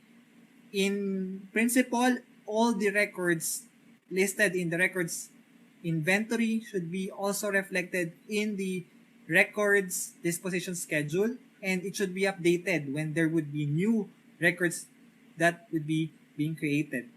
So the records disposition schedule would be the guide or to prompt the disposal of valueless records within the organization. As I have mentioned, there are types of records disposition schedule, the general schedule and the specific schedule. The general schedule in this case in the government covers all common records within the all government organization. Example of this would be the General Records Disposition Schedule reflected in the NAP Circular Number 2 and published in the Official Gazette in 2009. On the other hand, the specific schedule covers records unique to an organization. So for private institution organization, there could only be specific schedule that's suited for the use of the organization. Example of this in the government would be the DFA Records Disposition Schedule. This is how it looks like. So these are the records that are unique to us and unique to the needs of the DFA. Notable elements of the RDS to consider would be the records series title is description, the retention period, and the remarks. So the record series title and description list the record series that is found in the records inventory or the what specific record series is noted. And then under the retention period, we have three elements: the active, the storage, and the total duration. So the active refers to the time when the record is needed in the day-to-day operation of the agency and may be used as a reference in dealing with continuing agency transactions. So in the storage, this refers to the time when the record is not as needed as it may be but may still come into use. You add the two, the active and the storage, and you come up with the total duration, which is the retention period for those kind of records. In some cases, some record series have certain remarks, which refers to the condition to be met before starting the count for the retention of each record series. Example would be after settled or after finality, after being scanned, or some similar to those. The Records Audit is another records control tool which refers to the periodic inspection to verify that an operation is in compliance with a records management program. In some cases, if you are undergoing ISO certification for quality management system, this is being done during the internal quality audit. And the information being requested in records audit includes information about the current operations, the analysis of current systems and its needs, and the recommended solutions for improving the records and information program. The last tool within the records control tools is the disaster recovery plan. It is also referred to as the contingency plan, or in some places, the business continuity plan. It is a written and approved course of action to take when disaster strikes, ensuring that an organization has the ability to respond to an interruption in service by restoring business functions. The plans included in each phases of the disaster or in the disaster recovery plan would be the pre-disaster plan, which includes the prevention and preparedness. Next would be on the response plan after or on the onset of the disaster or emergency. And lastly, on the post-disaster side, which is on the recovery and rehabilitation. Other forms of records control would be correspondence control. So the goal of correspondence control is to reduce the number of records, specifically correspondences, that must be stored and maintained. So we try to categorize internal correspondences with external correspondences, and which would be using email or which would be printed on paper. So these are the considerations in correspondence control. We also have copy control. So copy control prevents unnecessary duplication of records that entails cost to the organization. So how many copies should be prepared? Do we still have to make copies if we have it digitized or in an electronic format? And lastly, forms control, which is also common in records creation. So forms control determines the number of forms and the use of the forms. It eliminates the unnecessary parts and the unnecessary creation of forms. It is standardized, says the forms. It ensures efficient forms design by making it, for example, just one page or half page and so on. It established efficient and economic procedure for printing, sorting, and distribution of forms. So also, forms control applies to the electronic forms that we have. Before I end this presentation, I would like to clarify the concept between document versus record. So this is from the United Nations Archives, the determination of the difference between document and record. Sometimes we use them interchangeably, but what is the difference between the two? So as they say, documents are any recorded information or object that can be treated as individual units. So it sounds the same with the concept of our records, but they give examples. So included in it are work in progress, such as draft communication or to-do list, and transitory records such as email, confirming a meeting, or acknowledging receipt of a document. On the other hand, records are information created, received, maintained as evidence. So that's the key word, as evidence and information by an organization or person in the pursuance of legal obligation or the transaction of business. Example would be final reports, emails confirming an action or decision, spreadsheets showing budget decisions, photographs or maps of field missions, which need to be kept as evidence. So by understanding the two, we can summarize that documents can be changed, while records cannot be changed. But both of them are recorded information or objects. So the difference between documents and records is very vital in understanding it in the context of ISO, or those or ISO 9001-2015 to be exact, and the similar ISO standards. This one is the cover page of the quality management system standard that I have referred to this. Because I think some of you might encounter the term document controlling or documented information controlling. And how do you apply records control to this? So just an overview for us to be familiar with the concept of documented information control. So 7.5.3 of the standard is about the control of documented information. So it listed down how we will be able to establish control. So it mentioned that it is available, that the record, the documented information should be available and suitable for use where and when it is needed. It is adequately protected from loss, confidentiality, improper use, loss of integrity. It should be also be protected for distribution, access, retrieval, and use, storage, preservation, including preservation of legality, control of changes, retention, and disposition.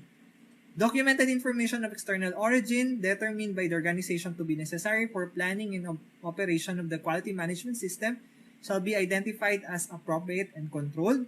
Document information retained as evidence of conformity shall be protected from unintended alteration. So in summary, documented information control systems include these 12 elements. So these 12 elements may have parallelism with what we have discussed with records control, as opposed to the document information control. So some of this are being done by our records management function. And thus, what is important with the QMS standard is just to document and to ensure and to point out the specific provision of the QMS standard that conforms or that satisfies this control for documented information. Again, let's go back to my question. Should you keep that record? Well, you have to identify who has the control now. Is it you controlling the records or the records controlling you? Thank you very much for listening, and God bless you all. And let us proceed with the question and answer. Thank you. I thank Good you day. very much I'm for the Martin, informative one of the and Archivist knowledge-packed Department presentation, Affairs. Sir Martin. We learned a lot. So first, we will need to classify our materials into two, tama?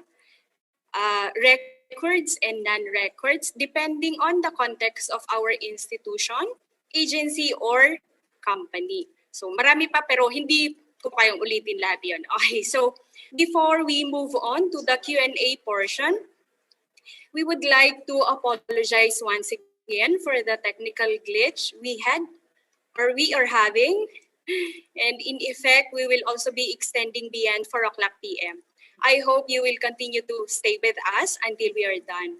I would like to further remind everyone that we will be posting the evaluation link before we end our session.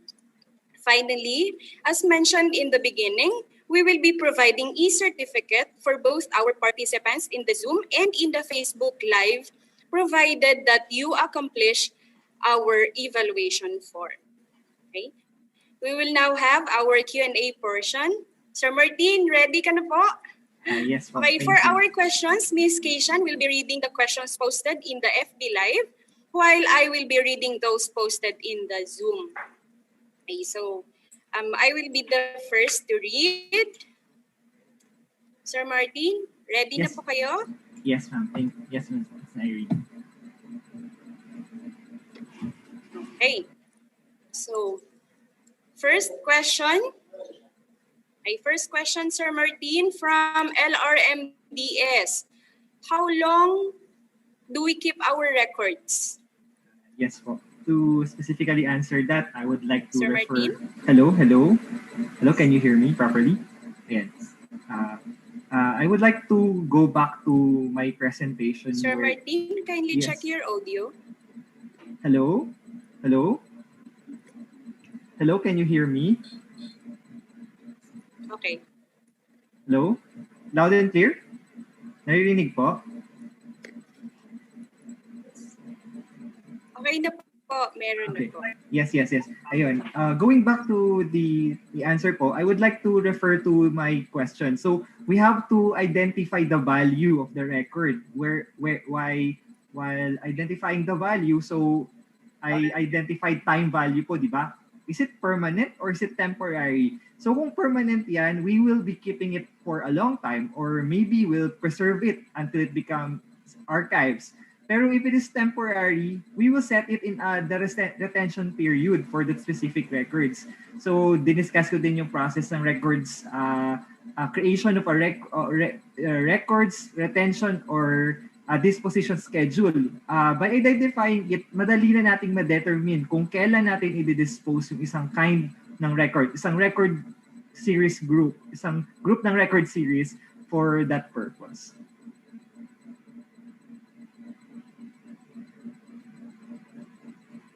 Okay, next will be the question from the Facebook, Ms. Keishan. Okay, so next question from an anonymous attendee. Regarding the records creation, is it okay to have someone in the different department to file the records? That's the first question, sir. Is it okay to have someone in different department to file the records?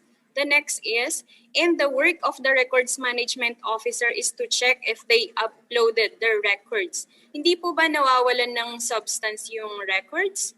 How can someone change it to be centralized? Mahaba po. Yes po. Let me answer first the first question. Is it okay for someone from the different departments? So yes, it is okay. So it depends on the nature of the organization. If you are employing a centralized records management function, then pwedeng makipag-coordinate yun dun sa records officer ninyo o kung saan pina-file centrally lahat ng records. But if you have a decentralized records management system, like in our own office, we have a decentralized records management system. Each offices is filing their own records. But there is an inventory sheet. Meron lang tayong tinatawag na inventory sheet. And this inventory sheet, yun yung sinesend doon sa Central Record Center. Kung saan, alam niya kung ano yung records within the other offices. So, I'm not sure about the substance na kinatanong ni anonymous attendee. By any sense, as long as we consider them as records, diba, we differentiate records between records and non-record material. So as long as it is considered as a record, then it has a substance for the organization. So yung tanong mo regarding how you can change a decentralized management of records to a centralized one, then it's a management decision. It's a management decision, or maybe the record central records divisions decision to make it a centralized and impose rules and practices na pwedeng implement sa buong organization. Okay, thank you, Sir Martin. Next question. In terms of student records management, what system or protocol can you suggest? Regarding, this is a very specific one po. Maybe siguro madaming hybrid din yan eh. When we say student records management, pwedeng it's a school record or maybe pwedeng nasa private sector or nasa public sector. So kung nasa public sector po kayo, you will follow the National Archives of the Philippines guidelines on the management of records still. Pero kung nandun po kayo sa private institution, just follow the basic guidelines that I provided. So identify kung nasang life cycle na ba yung record ninyo. So pwedeng i-categorize nyo sila if they are active, inactive, and semi-active. And then from there, you could group further by record series. Tapos pwedeng nakadepende doon yung location yung storage ng location ng mga pagtataguan ng records. When it comes to student records then, meron dyan sa mga student records na yan na itatago nyo permanently. Kasi sabi ko nga, like kung yun sa example ko about 201 files, although there is a prescribed prescribed guidelines by the civil service for those working in the government for the handling of 201 files, but sometimes, di ba, binabalikan tayo ng mga retired or mga resigned nating mga empleyado to come back. So maybe they could be considered either semi-active or inactive. Sa student records naman, siguro yung mga nag-awol na mga students, inactive pa yung mga records nila or maybe active pa. Pero pag nakagraduate na sila, medyo recently, 5 years, ganun, inactive lang. Or you could categorize this as inactive. So I'm not really an expert when it comes to student records management, but you can try to pick up some guidelines doon sa diniscuss ko regarding management of records. Okay, thank you, Sir Martin. Next question. From Sir Roy Canseco. I think I heard that we are not to punch folders and instead use long plastic fasteners. What does that mean exactly? Or did I misunderstand? Okay po. So, punching of folders po is actually, there are several alternative ways po to file them. So, yung kasi yung tinutukoy ko po ditong fastener, yung metal type na nagra-rust. So, in some cases, there are this long plastic, yung hindi po talaga siya destructive dun sa record. Kasi kadalasan yung mga permanent records na identify natin for preservation, kung pagka nagkabutas na sila, hindi na pagka naging na yan sa archives, tinatanggal na po yan sa fastener or sa butas-butas niya together. So, that would be applicable to those records na sa tingin nyo in the future would be permanent records po. Kasi mahihirapan yung archivist on our side pagka ni-repair na yung mga butas-butas po na yun. So, isa lang naman po yun sa mga suggestion ko, yung long plastic, I forgot the exact term for that, na pwedeng i-apply, but there are other means na non-destructive without the use of metal fasteners on how you could file them together po dun sa storage area. Okay, thank you, Sir Martin. Okay, I would like to remind everyone that we will not be entertaining questions that is out of the topic. Okay. Next question, Sir Martin, From Amihan Asi, is burning of records for disposal allowed? It is not allowed in the Philippines. Well, per the National Archives law po, I think in our case, in the government, the recommended modes of disposal for records is through sale, through burying or landfill, and through shredding. So I think there is some issue with when it comes to environmental matters or environmental concerns sa burying. Maybe in other countries allowed siya. Meron kaming na-encounter nun dito sa office that allows burning sa ibang bansa, but not in the Philippines, as per the National Archives recommends.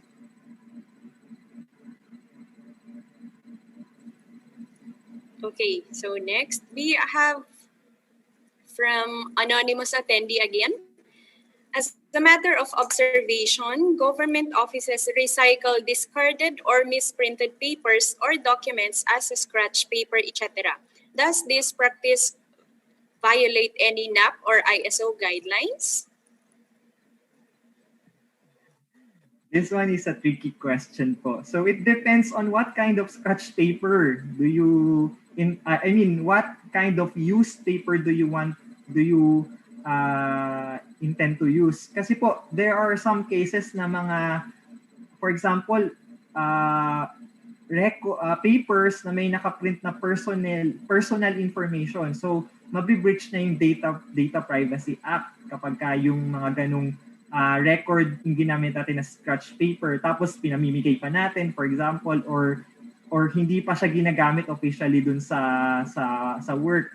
So depende rin kung anong klase po yung record yung gagamitin niyo to be recycled as another paper for the office. But in my personal opinion, if the office is rich enough or may enough resources siya, do not use those records na sa tingin natin ay pwedeng makapag-violate ng batas or pwedeng magkaroon ng magka-breach ng information doon sa paggamit ng mga papel po na yun. But it is I acknowledge na there are some offices, and even doon sa mga na-attendan kong offices din, there are some cases na ganun yung ginagawa. So we just have to properly identify kung ano yung gagamitin nating scratch paper at hindi. Okay, ayun. So we need to check also yung sa Privacy Act po, so that we will not be reusing or recycling papers with personal records of employees. Okay, so from Christopher Bunat, is it necessary to only have one records officer in the department rather than having an alternate or two persons handling the records? This one is another management level question po ito. So the concept, so depende po siguro sa laki ng organization kung gaano kadaming records din yung hinahandle ninyo. In some cases, on paper, there is one records officer, but there are several records custodians. So, or maybe assistant records officers in that case. So, kasi po, let us bear in mind that whoever is assigned or responsible as the records officer, lahat ng records na pinagkatiwala sa kanya is under his or her custody. So, kung ano man yung mangyari doon, it would be his or her responsibility, especially if it is on paper. So, maybe you could discuss it with the upper management on the designation of records officer, or maybe you could propose a decentralized records management system para hindi ganun kalaki yung minamanage mo na records in that case. So, that is my take on that matter. Okay, sir. Next question from Miss Ma'am Susana Minosa. Sir Martin, good PM po. May ask for suggestions po on how to compute the volume of records if naka-folder lang. Kasi nga, hindi naman siya ganun kadami na may sarili siyang steel cabinet or shelf at konti lang talaga siya. Okay po. Yes, this one is, I think si Ma'am Susana ay nasa government kasi nire-require siyang mag-compute ng volume in cubic meter for the submission ng NAP Form number 3 sa National Archives. So the trick po there, ayun nga po, I provided a shortcut dun sa presentation ko when it comes to the computation of cubic meter in volume in cubic meter. So in that case po, if you have a box, siguro just put all the records in a box or maybe a shelf, and then just take the length, width, and height of the box or that part of the shelf, and then multiply it together, and that would be your volume in cubic meter. So i-measure nyo lang po in meters yung side ng box, yung side ng shelves na paglalagyan ninyo, so that mas madali nyo pong mako-compute siya in volume. Okay, sir. Next po from Ms. Juliet Olivar. Is USB or CD safe for storing documents or records? This one is also, well, we don't, I personally do not recommend that. I don't recommend that. I recommend something that is more secure and something that is more fit for the record storage. I'm not an expert when it comes to electronic records management because sa ngayon, we are still handling paper records within our organization. But in this specific case, I think you could explore some more secured storage for storing electronic records. So maybe I won't give examples. Baka may masabi ako na hindi naman recommended for the management of electronic records. Okay po. Next from Sir Enrique R. Baruela Jr. If digitized copy of records is already available, how long are we going to keep the hard copies for storage? Okay, this one po is context-based. So, depende po if kakailanganin pa ba yung paper record over the digitized record. If they are of equivalent recognition, so example, kung legal po yan, halimbawa, legal ginawa yung record, may legal value siya, so i-accept ba ng court or for example ng kung sino mang mag-a-administer ng evidence na yon yung digital file. So kung sa tingin ninyo anything na kung hindi nagagamitin yung paper record, you could dispose it. But if ang admissible pa rin would be the paper record, so you have to keep it. In our RDS, in our records disposition schedule, for example, we have this specific records na sobrang dami kasi nun sa amin.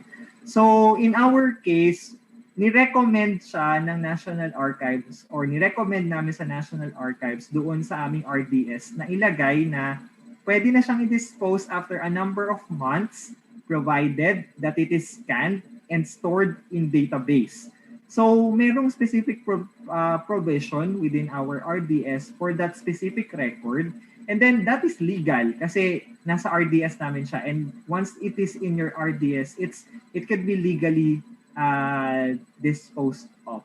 So, yun po yung take ko dun sa specific scenario. But again, your scenario would vary from ours. Baka iba yung case po ninyo. So, you have to really look on the possible consequences of doing such action.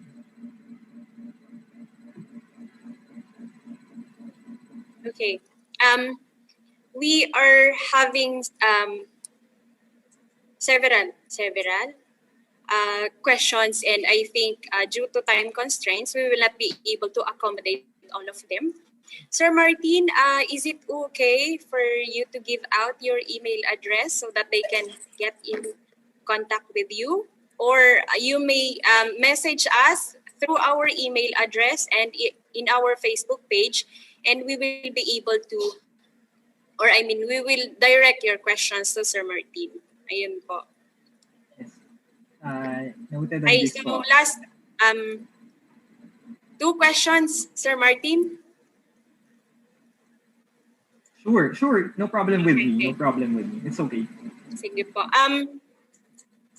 Before that, for the questions about retentions, since Sir Martin has already presented the material on retention period of materials, kindly refer back to that presentation na lang po. And then, okay, here is the question, Sir Martin, from Mr. or Miss Sweden Peña. Is there any system that need an approval first before they access and open the record? This is for Maybe. Is this an electronic record system or ano po kayang electronic klaseng record. system? Yes, sir. Electronic, Yeah. sir. Electronic record system, nagva-vary din yan. It can be developed inside developed within the institution. So, or maybe kung proprietary siya, yes, pwede. Or pwede rin naman na within the document itself, pwedeng merong password. It's a password protected. For example, in PDF and Word files, you could actually put passwords before they can access the material itself. So kahit makita niya or makuha niya yung file within the system, if the record is password protected at hindi siya authorized to access that, then hindi niya ma-access yung record. So I'm not really familiar with systems design for records management, but there are some proprietary systems that are available out there that you could look for, or maybe you could develop your own system based on the concepts of records management, electronic records management. Okay. Singit ko lang din po yung clarification regarding sa retention period. Yung retention period po, depende po siya sa record series. And as I have mentioned, there are a lot of things na pwedeng i-consider, mga factors na pwede nyo i-consider when you decide on the retention period. So yung space ninyo, pwedeng consideration yan. Sa government po, it's the National Archives who finally na nagbibigay ng final approval sa retention period ng mga records. But in private institution or organization, you could decide as long as it fits or it suits your records needs when it comes to the disposal and retention of these records. So yun lang po yung quick guidelines.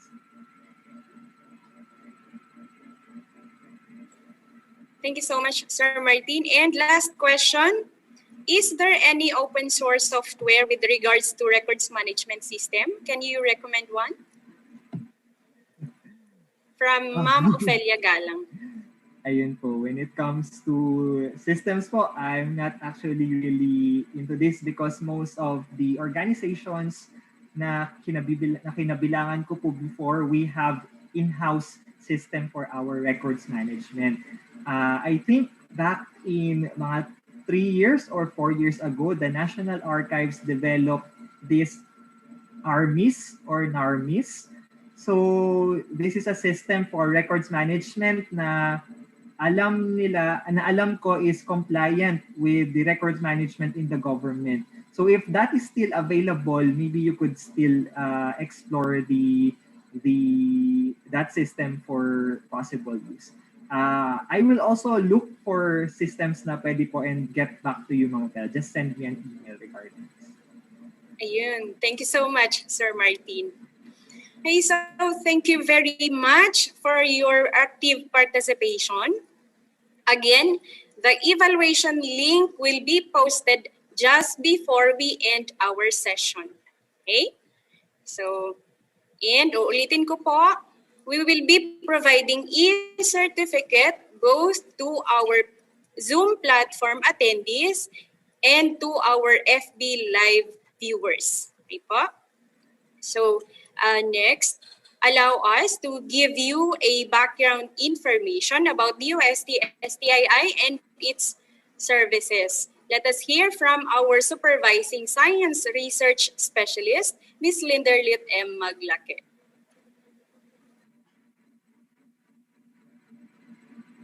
Hello everyone, how are you today? We hope that you are all doing well. I am Linderlit M. Maglake, the head librarian of DOST Science and Technology Information Institute, and I am here today to introduce our agency. So let's get to know DOST-STII. DOST-STII is one of the attached agency of the Department of Science and Technology. We are the information and marketing arm of DOST. We have 3 mandates. We are mandated to establish a science and technology library. So that's DOST-STII library. Next is to disseminate science and technology information. We disseminate S&T information in all formats. Through prints, we have our own publications. We also do broadcasting and press releases, and through social media as well as mobile applications. So we will identify them all on the next slides. And lastly, to undertake training on science and technology information, we conduct free trainings and webinars.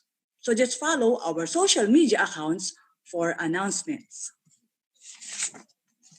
We provide S&T information services through our library. So this is DOST-STII library located at DOST compound in Bicutan, Taguig City. So as of the moment, our physical library is temporarily closed to the public as a preventive measure to stop the spread of COVID-19. But don't worry, you can still avail of our library services by contacting us. You can email us at library@stii.dost.gov.ph, and you can call and text us on the following numbers. For announcement, you can follow our social media accounts on Facebook at STII Library, on Instagram at DOST.STII Library, and on Twitter at STII_library. And if you miss watching our webinars, you can subscribe and watch the recordings at our YouTube channel at DOST-STII Library. For library material requests, you can browse our library collection at scinet.dost.gov.ph. Our online public access catalog is very easy to use. You just need to remember 4 things. Number 1, go to scinet.dost.gov.ph.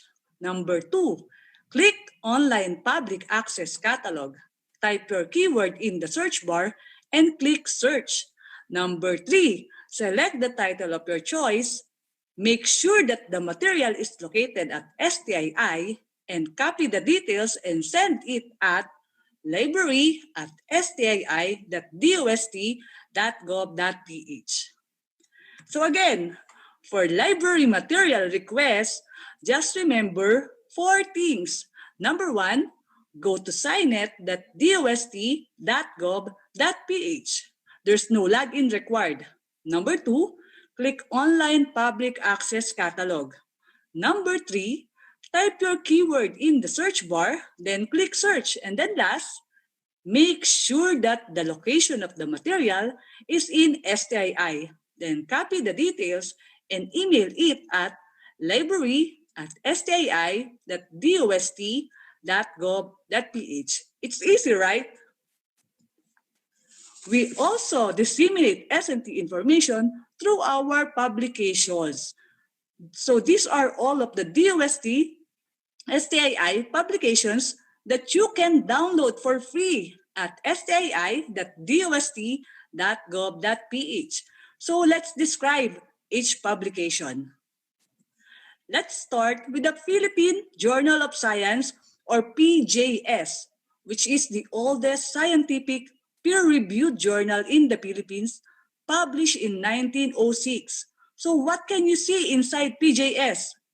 If you are looking for research outputs on natural sciences, engineering, mathematics, and social sciences, you can refer to the Philippine Journal of Science. So for those of you who are looking for related studies on natural sciences, engineering, mathematics, and social sciences, PJS is the one for you. Next, we have the SNT Post, which is a quarterly publication of DOST-STII. So what's inside SNT Post? If you are looking for news articles on various DOST programs, SNT Post is the one for you. In particular, SNT Post tackles how DOST initiatives have created an impact in agriculture, enterprise, industry, IT, health, education, and disaster preparedness. Next is the Red Book, or the Reference for Emergency and Disaster Book. The Red Book serves as a handy tool of information about all possible natural hazards in an area. The warning information given by agencies like Pag-asa and PHIVOLCS, and special programs like Project NOAA, and the suggested actions to take during these events. The Red Book can be used by our grade 11 and grade 12 students, as well as our teachers, as a reference on the subject disaster readiness and risk reduction. So if you know someone who needs a reference on emergency and disaster, well, you can refer them the Red Book. Next, we have the Dosc Digest, which is a monthly DOST publication. So what's inside Dosc Digest? If you are looking for condensed and easy to read science and technology news stories, DOST Digest is the one for you.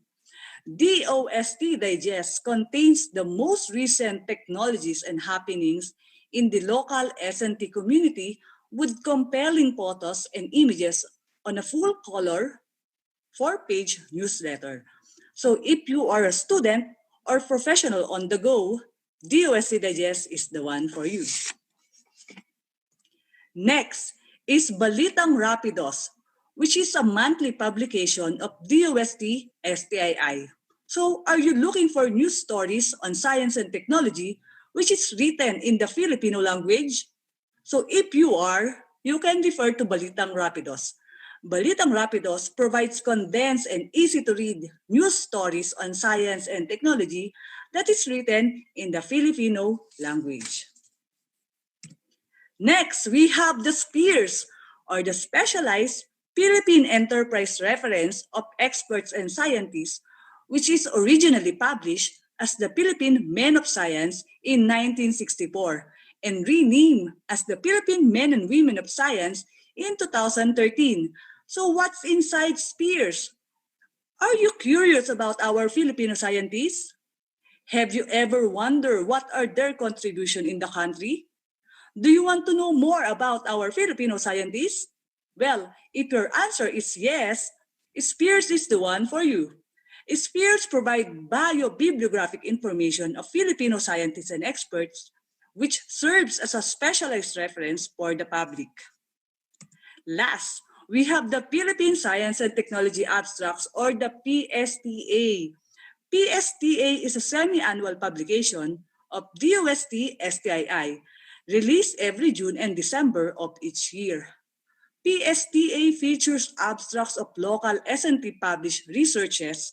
So if you are looking for a list of local SNT published researches, PSTA is the one for you. So remember, all of these publications are all free for full text download at DOST-STII website at www.stii.dost.gov.ph. So just go visit our website, go to Products and Projects, and select SNT Publications, then you're good to go. We also disseminate S&T information through our mobile apps, which are all free for download at Google Play Store. Just type DOST-STII in the search bar. Let's describe these mobile apps one by one. Let's start with the Philippine Journal of Science mobile app. If you're always on the go and you want to be updated on the latest issue of Philippine Journal of Science, you can download this mobile app on your mobile devices and do research on natural sciences, engineering, mathematics, and social sciences. With Philippine Journal of Science mobile app, you can access the past and current issues of PJS anytime, anywhere. Next, we have the DOST-TV mobile app for past and current episodes of DOST-TV programs. Because we are the information and marketing arm of the Department of Science and Technology, we also promote S&T through broadcasting, and DOST-TV is one of the flagship program of DOST-STII aside from DOST-STAR books. DOST-TV is the official weather, science, and technology television program of the Department of Science and Technology to communicate science for the people, promote a culture of science and technology, and raise the aspirations of our youth to pursue careers in science, technology, engineering, and mathematics, and be the leaders of the future. Among the programs of DOST-TV are DOST Report, Expert Talk, Negosciencia, Cinesciencia, and special coverage on S&T events. So if you miss watching these programs, you can download the DOST-TV mobile app. Next is the Science.ph mobile app. If you are always on the go and you want to be updated on the news on science and technology, well, we recommend Science.ph mobile app for you. By using this mobile app, you will always be updated on the happenings in the field of science and technology. Science.ph mobile app will let you categorize the news by region and by field of study. So download it now. Next, we have the DOST app. This was recently introduced to the public in 2020 to allow the public to be updated on the DOST initiatives, programs, and projects. DOST app gives you quick access to information on science, technology, and innovation from the Department of Science and Technology. It is a handy tool to find practical solutions to the country's pressing problems and to provide career and livelihood opportunities for every Filipino. Next is the Starbucks Quiz app, designed to challenge our elementary, high school, and college students to answer quizzes on science and technology. So this can be used by our teachers in providing an interactive activity on their classes. We also have the Starbucks mobile app for the students and teachers on the go. So here are the following contents of the Starbucks mobile app. We have the Scarty Livelihood videos, K-12 materials, Science for Safer Communities videos, investigatory projects, math and science educational videos. Lastly, we also have the Starbucks GeoMap. Locate all of Starbucks kiosks installed in the Philippines. So remember, all of these mobile apps are all free for download at Google Play Store. You just need to type DOST-STII at the search bar. We are encouraging you all to download it now. We also disseminate S&T information through our website. So here are the following websites for Philippine Journal of Science at philjournalsci.dost.gov.ph. For DOST-TV, we have dostb.ph. For science.ph, we have science.ph. Very easy to remember, right? And for SPEARS, we have spears.dost.gov.ph. And you can access the link to these websites at DOST-STII website at stii.dost.gov.ph. As I have mentioned earlier, we also disseminate S&T information through broadcasting. So we are inviting you all to please watch Sinisciencia every Monday at 5 p.m., Expert Talk Online every Wednesday at 5 p.m., and DOST Report every Friday at 4 p.m. live at DOST-TV Facebook page at facebook.com/DOST-TVPH and at DOST-TV Science for the People YouTube channel. And lastly, our third mandate, we undertake training on S&T information. Among the topics that we cover are science journalism, basic photography, digitization of print materials, and online library literacy program. Again, we are encouraging you all to please maximize the use of our services and resources. For inquiries regarding our services, resources, and products, here are our contact details. Again, this is Linder Lit and Maglake. Thank you for listening. Let's stay connected. Contact us now. Hey, thank you so much, Ma'am Linder.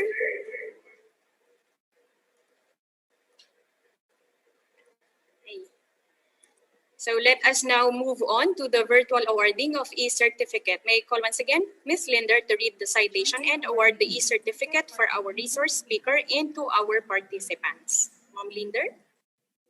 Hello, good afternoon, everyone. So again, we apologize for the technical problem earlier. So on behalf of DOST, Science and Technology Information Institute, we would like to express our gratitude to all of you who joined us here today for your participation, which has enabled us to conduct a highly fruitful webinar. So thank you, everyone, and we do hope to see you all again on our next activity.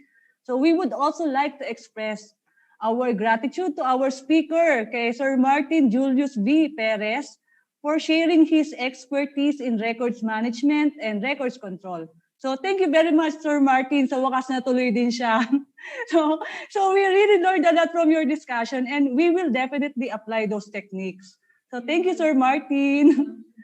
And also, in this part of the program, we would like to present the Certificate of Appreciation to Mr. Martin Julius B. Perez for being the resource speaker in the webinar entitled Control Your Records Before They Control You, the Basics of Records Management and Records Control, given this 27th day of January 2021 via Zoom, signed by our Director Richard P. Burgos. So again, thank you very much, Sir Martin, for sharing your expertise with us today. So we do hope you can join us again next time. So sana ma-invite ka uli namin. So thank you, sir.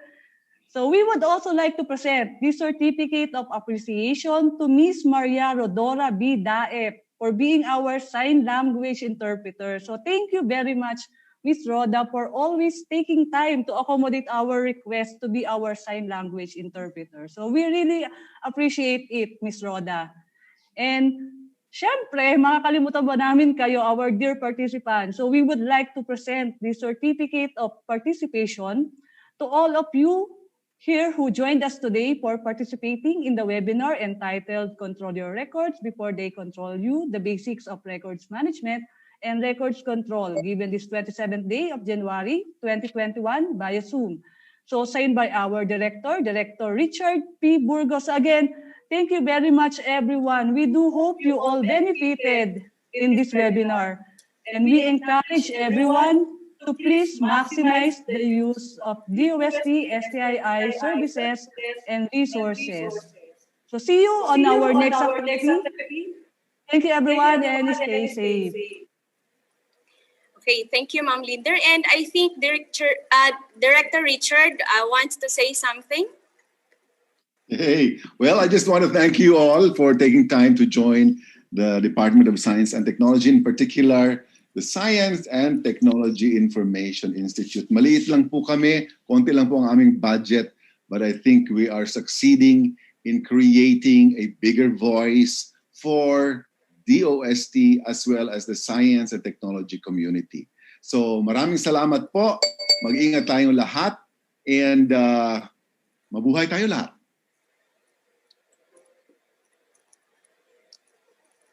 Okay, thank you, sir. Again, congratulations, everyone, and thank you to our resource speaker. Now, let me invite you to our online library literacy program, or what we call the OLLP. This is intended for schools or group of audiences with a minimum participants of at least 50. So in this program, we provide orientation on our services, conduct a demonstration on how to navigate our online public access catalog or OPAC, and finally, a rundown of our Starbucks digital library, including its mobile apps. This is our way of providing assistance online while our library is still closed for the public. If you're interested, please get in touch with us and let's set a date. Okay, so you may take a screenshot of our contact details. Should you be interested to avail of our services, just call us through our mobile phone numbers presented or send us an email indicating the service that you want to avail. So ika nga, we are just one call away. Please don't forget to like and follow us on Facebook, Instagram, and Twitter, and also subscribe to our YouTube channel. And finally, we request everyone, ito na po yung inaantay ng lahat, to answer our evaluation form through this link posted. Again, only participants who successfully accomplish the evaluation form will be provided with e-certificate. Make sure that your name is correct together with your email address. This is to avoid failure of delivery of your e-certificates. We will be sending your e-certificate along with the recordings of the webinar within 10 working days starting tomorrow. May I remind everyone of our office to Thursday, 7 a.m. to 6 p.m. So we are observing a 4-day work week with 10 hours daily. Ayan. So in case you have accomplished the feedback form or evaluation form but not have received your e-certificate after 10 working days, kindly send us a message through our Facebook page indicating your complete name and email address. For our Zoom participants, you may leave when you are done accomplishing the evaluation form. We will be closing our evaluation at 6 o'clock p.m. So for those who will be sending their evaluation tomorrow, hindi na po siya tatanggapin. Okay po? Again, you can just message us through our Facebook page. Hey, once again, thank you everyone and see you in our next webinar. Stay tuned for our next topic and we will be posting also our schedule for the next webinar sessions. Once again, this is Miss Irene Alice Brillo saying, stay healthy, stay safe, and God bless. We will be closing our live in 5 minutes for you to have enough time to screenshot or to accomplish the feedback form. Thank you once again.